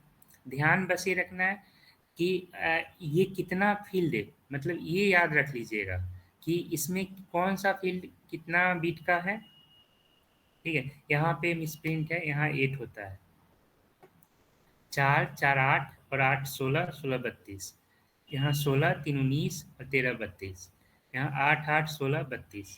तो हर एक रो 32 बीट का बीट्स का होता है। तो ये सिर्फ जब भी इनको एक्सप्लेन करने जाओ तो इनके फील्ड्स देख लो कि कितने बीट्स का फील्ड है, वो लिखना है। फिर इससे पता चल जाएगा कि वर्जन किस पर्पज से यूज होता है। ठीक है, नाम से पता चल जाएगा कि ये किस लिए यूज होता है। ठीक है, तो 2 चीज़ लिखना है, एक नाम ऐसे आइडेंटिफाई कर लो कि ये किस लिए यूज होता है, और दूसरा कितने बीट्स का होता है, ये सिग्निफिकेंस में बता देना है। ठीक है, समझ आया? अगला टॉपिक है आईपी एड्रेसेस। ये भी इम्पोर्टेंट टॉपिक है, आईपी एड्रेस। इससे भी अच्छे खासे क्वेश्चंस आते हैं। ठीक है, एग्जाम में, थ्योरी एग्जाम में।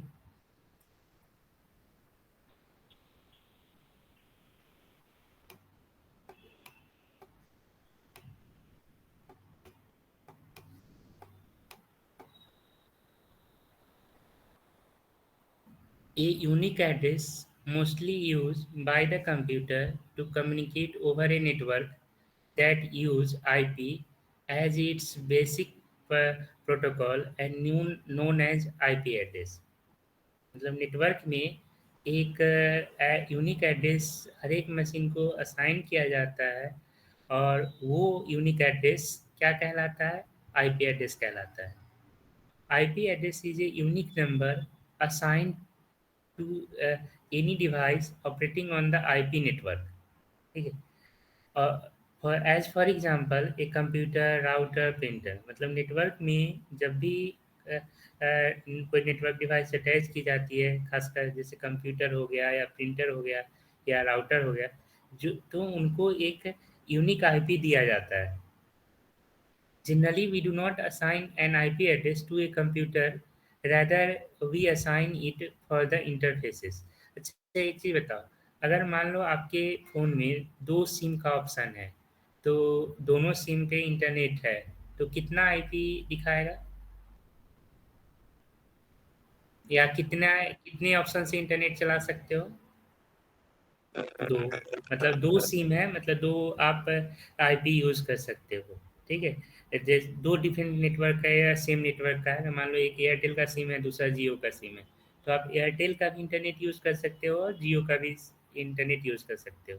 ठीक है, इसका ये कतई मतलब नहीं है कि जब हम आईपी एड्रेस सेट करते हैं तो हम मोबाइल का आईपी एड्रेस सेट करते हैं। बेसिकली इंटरफेस का आईपी सेट करते हैं। इंटरफेस मतलब सिम। ठीक है, तो इसी तरीके से हमारे कंप्यूटर, आपके कंप्यूटर में जो नेटवर्क इंटरफेस कार्ड अटैच्ड होता है मदरबोर्ड पे, ठीक है, जिससे कि हम स्विच या राउटर का वायर कनेक्ट करते हैं।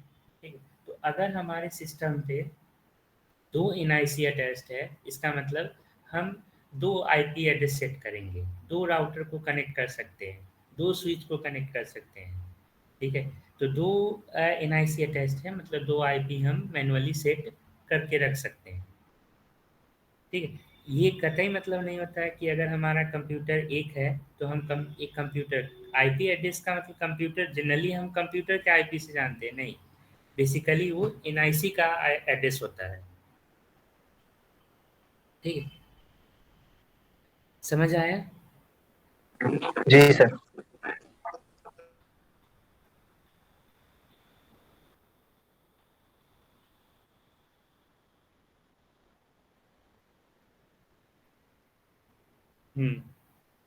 क्योंकि हाँ, क्योंकि 2 अलग आईपी होगा, क्योंकि वहाँ पे 2 अलग-अलग इंटरफेस है ना, ईथरनेट है, 2 अलग-अलग है, इसलिए वो आपको 2 अलग-अलग दिखाएगा।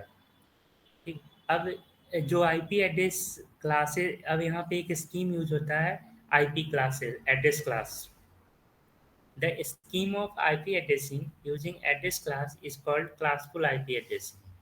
यानी आईपी एड्रेसिंग का जो स्कीम है एड्रेस क्लास के थ्रू, उसको हम लोग क्लासफुल आईपी एड्रेसिंग बोलते हैं। IP address are of 32 bits. IP address 32 bits के होते हैं। Classless classes divided in 5 class. ठीक है, आईपी एड्रेस क्लासेस 5 क्लास में डिवाइड किया गया है।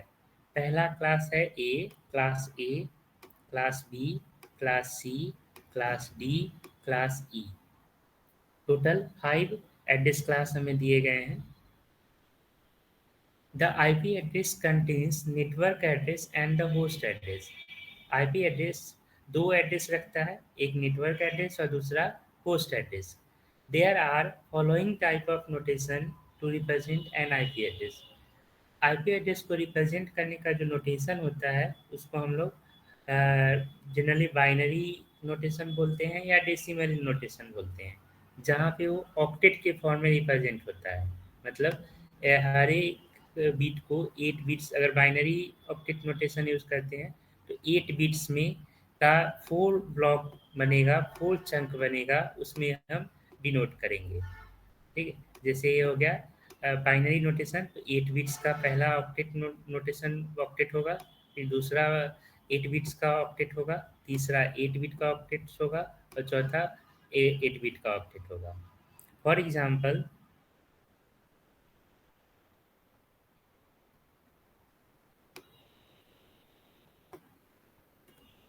जैसे यहाँ पे अगर देखा जाए तो ये आईपी है फेसबुक का।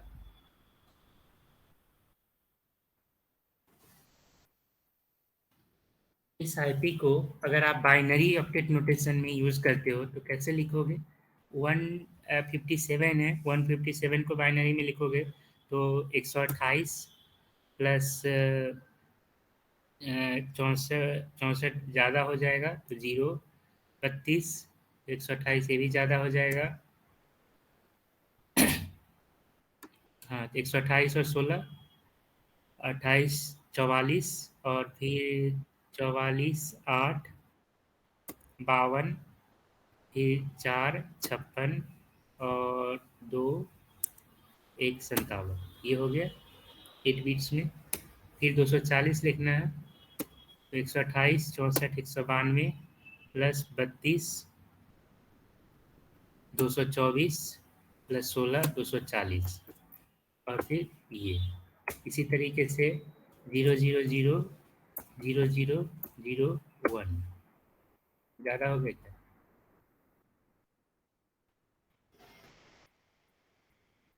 इसके बाद ये हो गया आपका 35 लिखना है तो 0, 128, 0, 64, 0, 32, 1, 16, 0, 8, 0, 4, 0, 2, 1, 1, 1। ठीक है, तो ये जो फॉर्म हो गया है ये binary notation, binary octet notation हो गया और ये डेसिमल नोटेशन हो गया। समझ आया?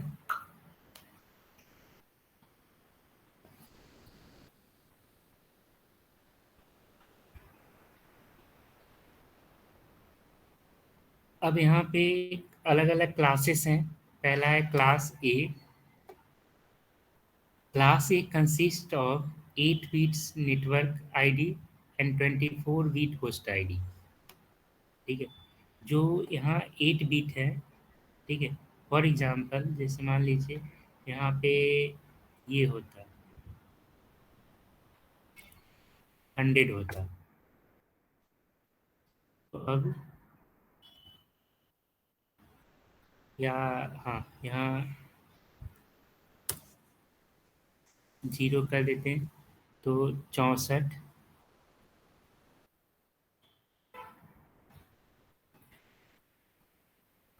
64 प्लस 32, 96 प्लस 8, 16, 0, 8, 0, 4, 2, 1। ठीक है, ये 100 का हो गया। ठीक है, तो यहाँ पे जो ये वाला है,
ये हो गया।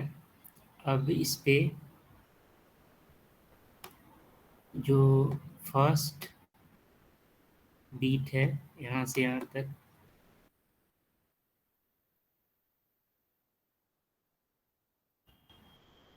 यहाँ से यहाँ तक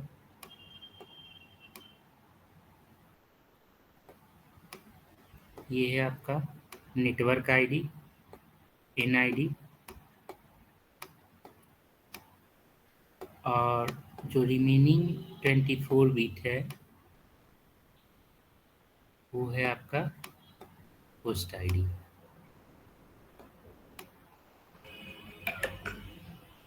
रिमेनिंग 24 बीट है, ये है होस्ट आईडी।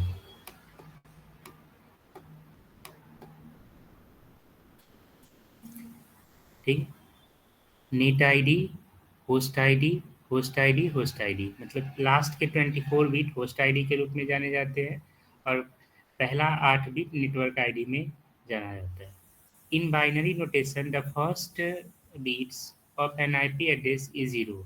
ठीक है, अगर बाइनरी नोटेशन में यहाँ पे फर्स्ट बीट 0 है, ठीक है, जैसे इस केस में अगर फर्स्ट बीट आपका 0 है,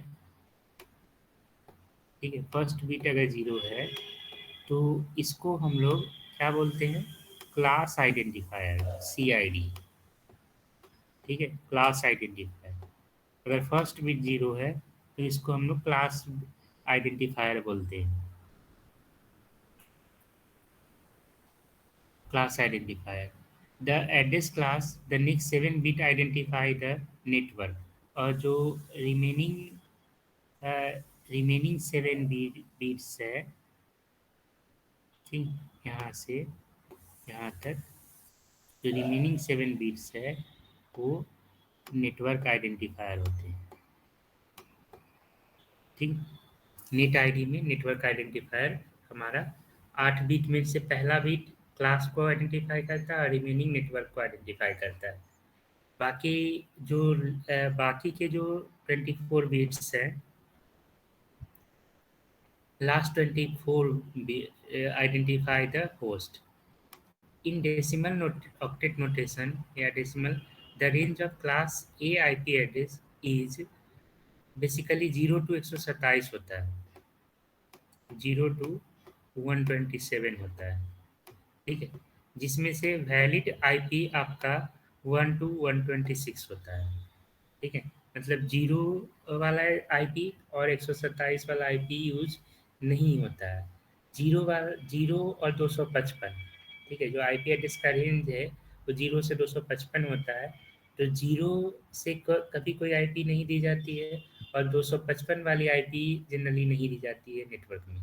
ठीक है, इसका यूज ब्रॉडकास्टिंग और मल्टीकास्टिंग पर्पस के लिए होता है। तो ये नंबर को छोड़ के रखा जाता है, नहीं यूज किया जाता है। ठीक है, तो जब भी क्लास A का वैलिड IP बनाया जाएगा तो उसका होता है 101 से 126।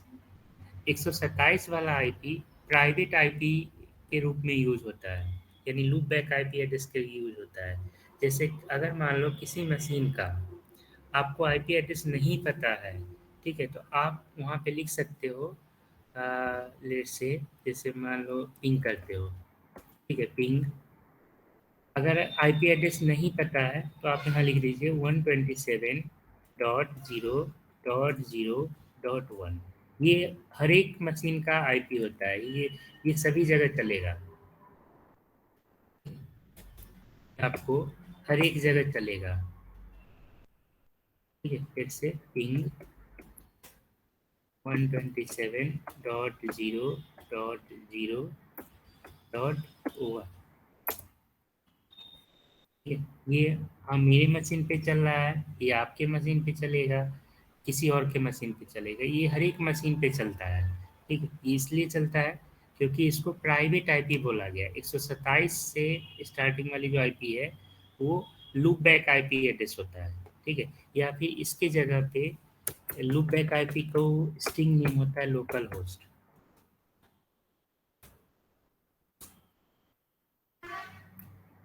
ठीक है, तो ये भी काम कर जाता है। ठीक है, समझ आया?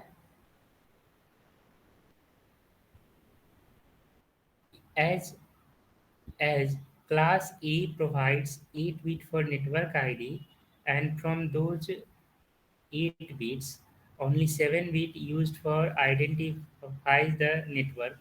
Therefore, class A has 2 to the power 7 different network address, and each block of class A address contains 2 to the power 24 minus 2 different hosts.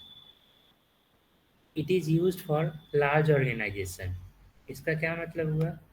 इसका मतलब ये हुआ कि जैसा कि अभी आप देख रहे हो, क्लास ए के केस में नेटवर्क बिट कितने हैं? नेटवर्क बिट है 8 बिट।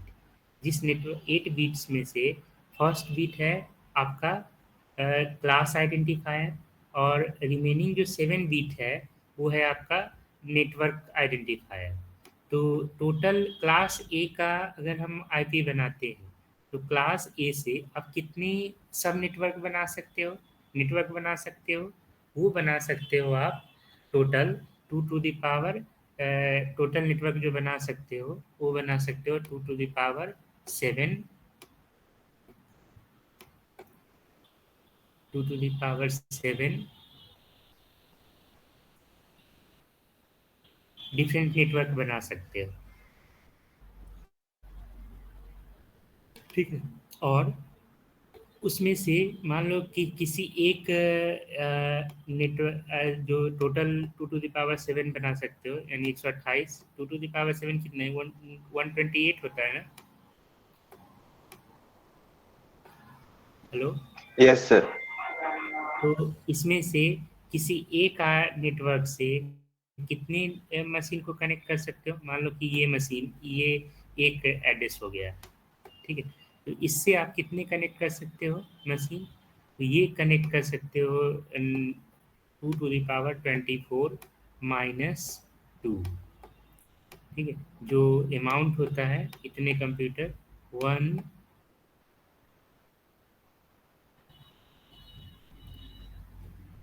वो अमाउंट होता है आपका 16,777,214 16,777,214, ठीक है। इतने कंप्यूटर को क्लास ए के केस में एक नेटवर्क से आप अटैच कर सकते हो बीइंग एज ए होस्ट। समझ में आया? जी सर। ठीक है। तो अगर क्लास ए का ऑर्गेनाइजेशन अगर कोई बनता है तो उसमें इतने कंप्यूटर को कनेक्ट किया जा सकता है एक नेटवर्क से। तो इसीलिए कहा गया कि ये मैक्सिमम ऑर्गेनाइजेशन के लिए, जो लार्जर ऑर्गेनाइजेशन होते हैं उसके यहाँ यूज होता है। इसके बाद है दूसरा है आपका class B. Class B address consists of 16 bit network ID and 16 bit for host ID। यहाँ पे 16 बिट नेटवर्क आईडी के लिए होते हैं और 16 बिट होस्ट आईडी के लिए होता है। In binary notation if the first 2 bits, यहाँ पे फर्स्ट 2 छुटा हुआ है, first 2 bits of the address are 10, it is a class B network address.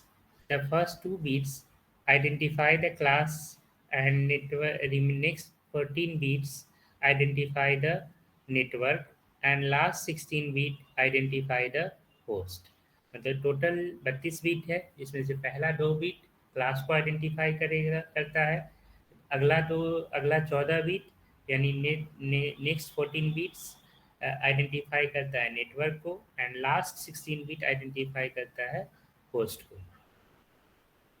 In decimal notation the range of class B IP address is from 128 to 191। 128 से 191 इसका range होता है decimal में। बाइनरी में कैसे आइडेंटिफाई करोगे? अगर फर्स्ट 2 बिट्स 10 है तो क्लास बी, और अगर डेसिमल में 128 से 191 के बीच में है तो क्लास बी। क्लास बी के केस में आप टोटल नंबर ऑफ नेटवर्क कितने बना सकते हो? 2 to the power 14 -2 इतने नेटवर्क बना सकते हो। और उससे एक मशीन, उस एक नेटवर्क से कितने मशीन को कनेक्ट कर सकते हो?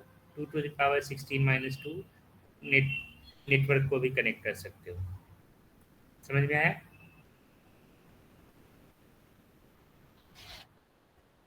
ठीक है, तो मतलब सर एक बार रिपीट कर देना ये वाला दोबारा थोड़ा सा। मीन्स देखो, जैसे आप यहाँ पे ये आईपी है 157 वाला यहाँ पे, ठीक। अगर मान लो ये 157 होता, ये 157, ठीक है, या फिर ऐसे समझो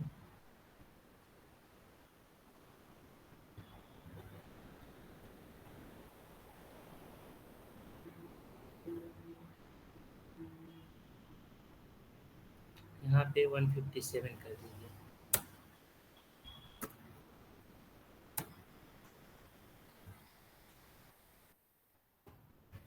एक 128 प्लस 16 44 प्लस 8 52 प्लस 4 56 प्लस 1 57, ये हो गए। इसमें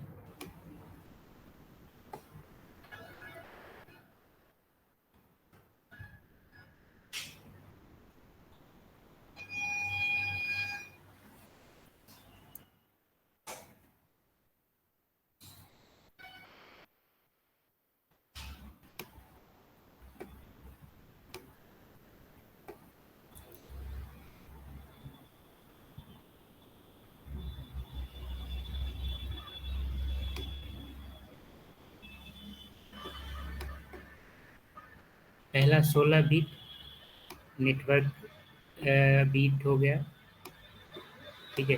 और अगला 16 बिट आपका होस्ट बीट हो गया।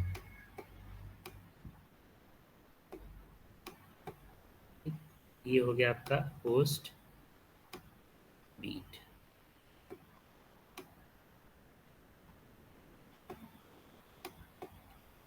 और अब इसमें से फर्स्ट 2 बीट्स जो है वो क्लास आइडेंटिफायर है,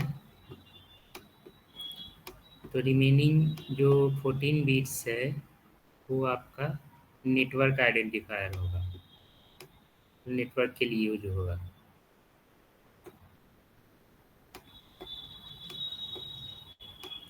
नेटवर्क के लिए नेटवर्क आइडेंटिफायर होगा। इसका क्या मतलब हुआ? इसका मतलब ये हुआ कि क्लास ए का जो टोटल नंबर ऑफ नेटवर्क बनेगा, ठीक है, क्लास ए का अगर इस केस में आप टोटल नंबर ऑफ नेटवर्क बनाते हो,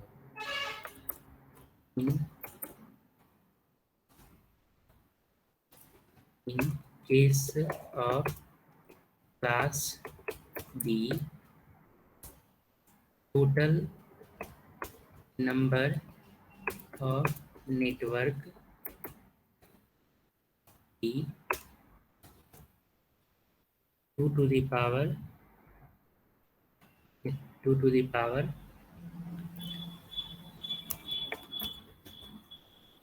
2 to the power 14, 2 to the power 14, that is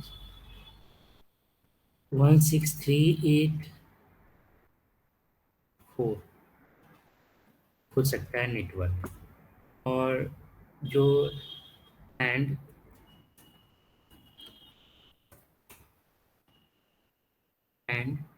from those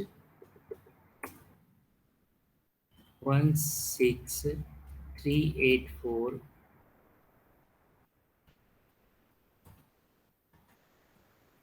network,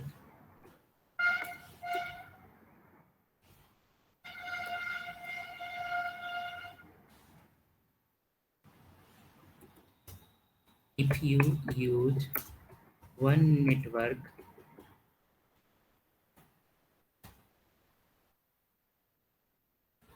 of class B IP, then you will connect maximum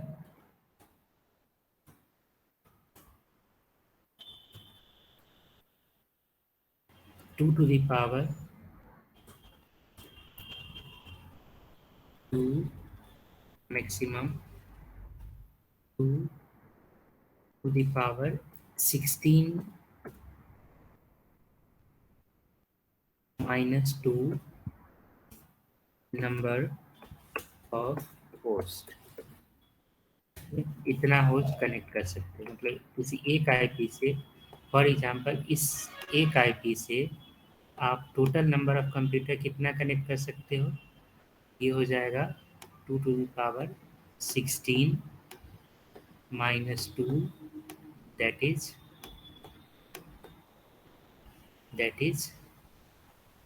क्या, कितना होगा, 65,534।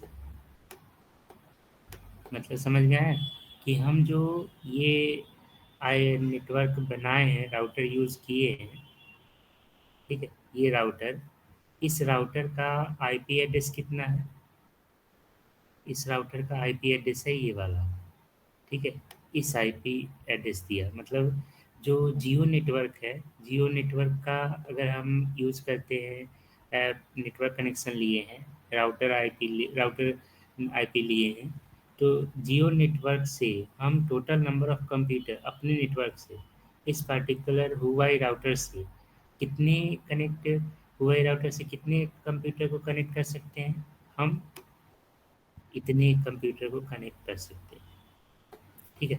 अब ये अलग बात है कि अगर हम 15 कंप्यूटर यूज़ करते हैं तो हमें एक एक अच्छा स्पीड मिलेगा, और अगर इससे ज़्यादा बढ़ाएंगे तो स्पीड हो सकता है कि 0 हो जाए, या 1 kbps या 2 kbps तो नहीं, लेकिन हाँ mbps में या bps में स्पीड मिले, ठीक है,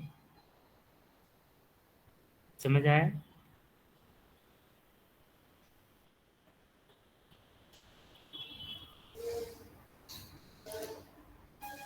इसी तरीके से है class C. Class C consists of 24-bit network ID and 8-bit host ID. In binary octet notation, the first 3 bits, यहाँ first 3 bits ने class को identify करता है, और remaining 21 bit network को identify करता है, और last 8 bit host को identify करता है। In decimal octet notation, the range of class C IP address is 192 to 223, 192 से 223 होता है,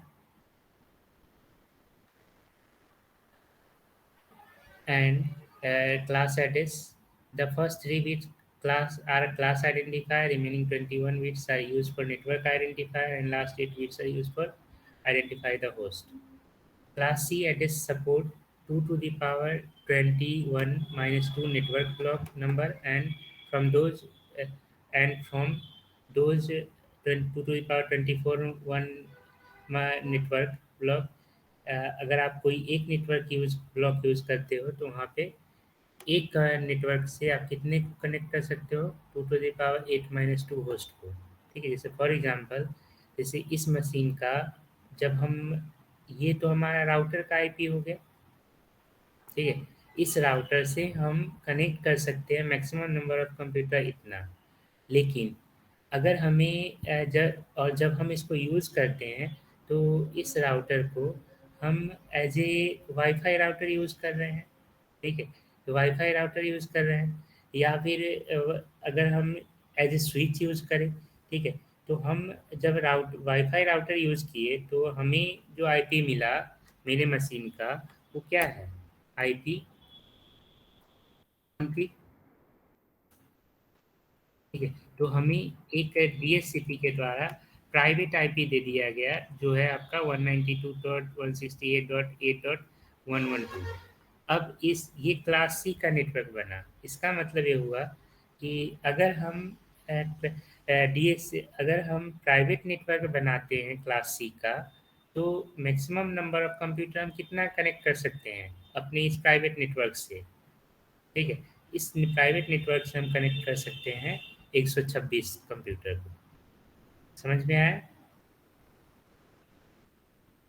ठीक है। मतलब क्लास बी का अगर नेटवर्क बनाते हैं तो 65,534 कंप्यूटर कनेक्ट कर सकते हैं एक नेटवर्क से। अगर क्लास सी का नेटवर्क बनाते हैं तो उस केस में हम कितना कनेक्ट कर सकते हैं? 126 कंप्यूटर को कनेक्ट कर सकते हैं। ठीक है। जैसे मान लो एक रूम में कितना कंप्यूटर अटैच हो सकता है। अगर किसी साइबर कैफे जाते हो तो साइबर कैफे में एक रूम होगा, तो कितना 2 4 10 कंप्यूटर अटैच होगा एक रूम में। ठीक है। जी सर। अगर कोई बहुत बड़ा बिल्डिंग होगा तो उसमें 100 या 200 कंप्यूटर अटैच होंगे। अब ऐसा तो नहीं है ना कि एक ऐसा रूम बना दिया जाए जहाँ पे 5,000 कंप्यूटर एक रूम में अटैच हो जाएगा। ठीक है। या 10,000 या 20,000 कंप्यूटर एक रूम में अटैच हो जाएगा। ऐसा तो नहीं होता है ना। ठीक है। तो जनरली हम लोग क्लास सी का नेटवर्क बनाते हैं, प्राइवेट नेटवर्क में यूज़ करते हैं। ठीक। लार्जर ऑर्गेनाइजेशन में क्लास ए का नेटवर्क बनता है। ठीक है। स्मॉल मीडियम स्केल ऑर्गेनाइजेशन में क्लास बी का नेटवर्क बनता है। और जो स्मॉल ऑर्गेनाइजेशन होते हैं वहाँ पे क्लास सी का नेटवर्क बनाया जाता है। समझ में आया?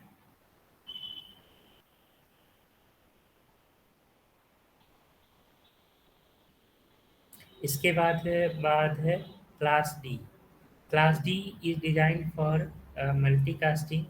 In Class D, IP address network path and host path is not applicable. If the first 4 bit of address are 1110, मतलब बाइनरी में अगर 1110 है, then it is a Class D IP address.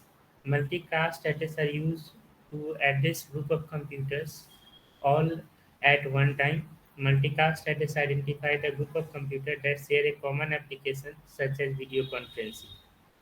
In decimal notation, the first octet represents the class and the range of class IP addresses 224 minus 224 to 239। यानी 224 से 239 अगर binary में IP address starting value है तो वो class D का IP address होगा। Class D का आईपी एड्रेस मेनली मल्टीकास्टिंग के लिए यूज होता है।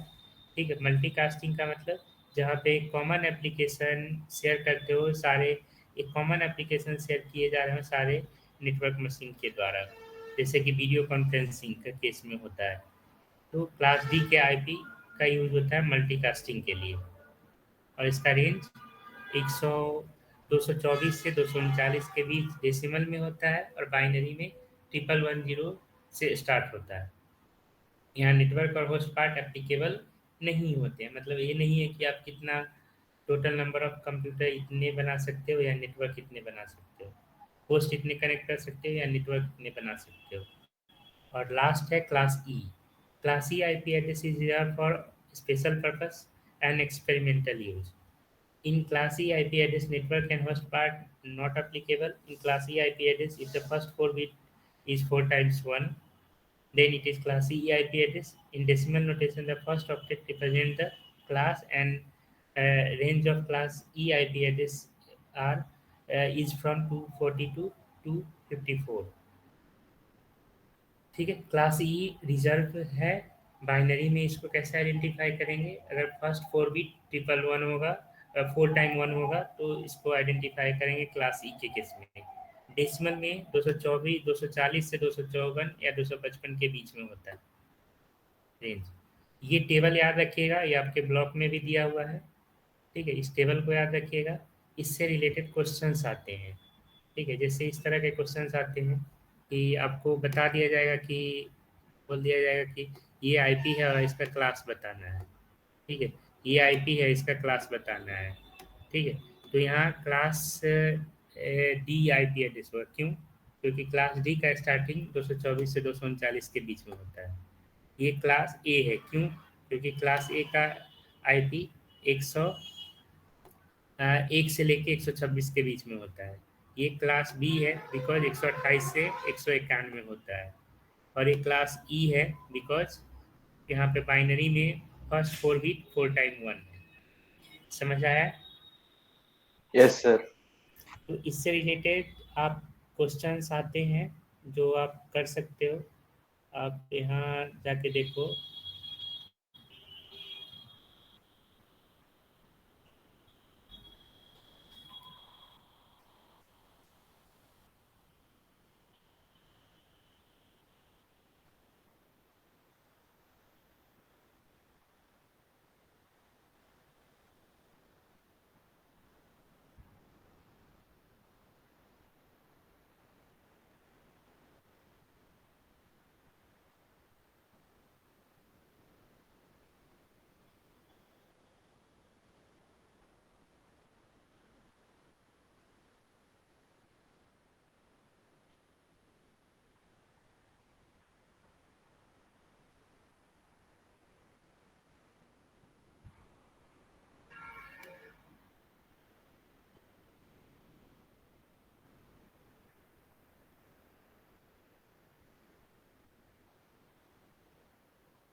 ये रहा। बताओ ये कौन सा है? सर ये क्लास ए सर। ये। Class A. दूसरा कौन सा है? तीसरा कौन सा है? Class C. सी। और चौथा कौन सा है? सी। सी। सी। ठीक है, तो 4 नंबर का क्वेश्चन इस तरह का पूछा जाता है, या सम टाइम कुछ इस तरीके से भी पूछा जाता है।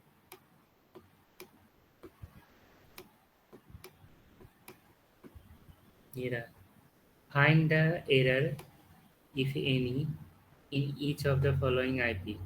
देखिए इसमें क्या एरर है? 036 है सर। 036 है। यहाँ पे सिर्फ 36 होना चाहिए, तो यहाँ से 0 हटा दीजिएगा। इसमें क्या एरर है? 226 सर। 255 से आने हैं सर। ये ठीक है सर। कि ठीक है, तो इसमें हाँ सर, गलत है सर। 5 ऑक्टेट 225 है से सर। ज्यादा है सर। 5 गलत है ऑक्टेट सर। है। कितने ऑक्टेट होने चाहिए थे? 4। 4। 4 डॉटेड डेसिमल नोटेशन यूज होता है, तो ये गलत है। ये इसमें क्या एरर है? इसमें ठीक है कोई सर। नहीं है।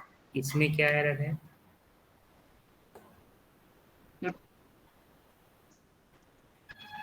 हर एक ऑक्टेट में 8 बिट होने चाहिए, जबकि यहाँ पे 8 बिट्स नहीं है। फर्स्ट वाले में ज्यादा है। फर्स्ट वाले में भी तो कम है। Yes sir. 8 बिट का टोटल 32 बिट होना चाहिए, जो कि यहाँ हाँ पे सर। पहले में 8 बिट नहीं है, दूसरे में भी 8 नहीं है, तीसरे में भी 8 नहीं है, चौथे में भी 8 नहीं है। ये बताना है। तो इस तरह के क्वेश्चन आपको इससे भी आते हैं कभी कभी। ठीक है, सर ये थर्ड वाले में बता दीजिए क्या एरर है। इसमें कोई एरर नहीं, देयर इज नो एरर। ठीक है ठीक है, सर। यहाँ क्या करें, find the error if any. ठीक है, अगर कुछ है तो बताइए, तो इसमें लिख दीजिए देयर इज नो एरर। ठीक है, ओके सर। तो आज के लिए इतना ही, बाकी अगले क्लास में देखते हैं। Okay sir.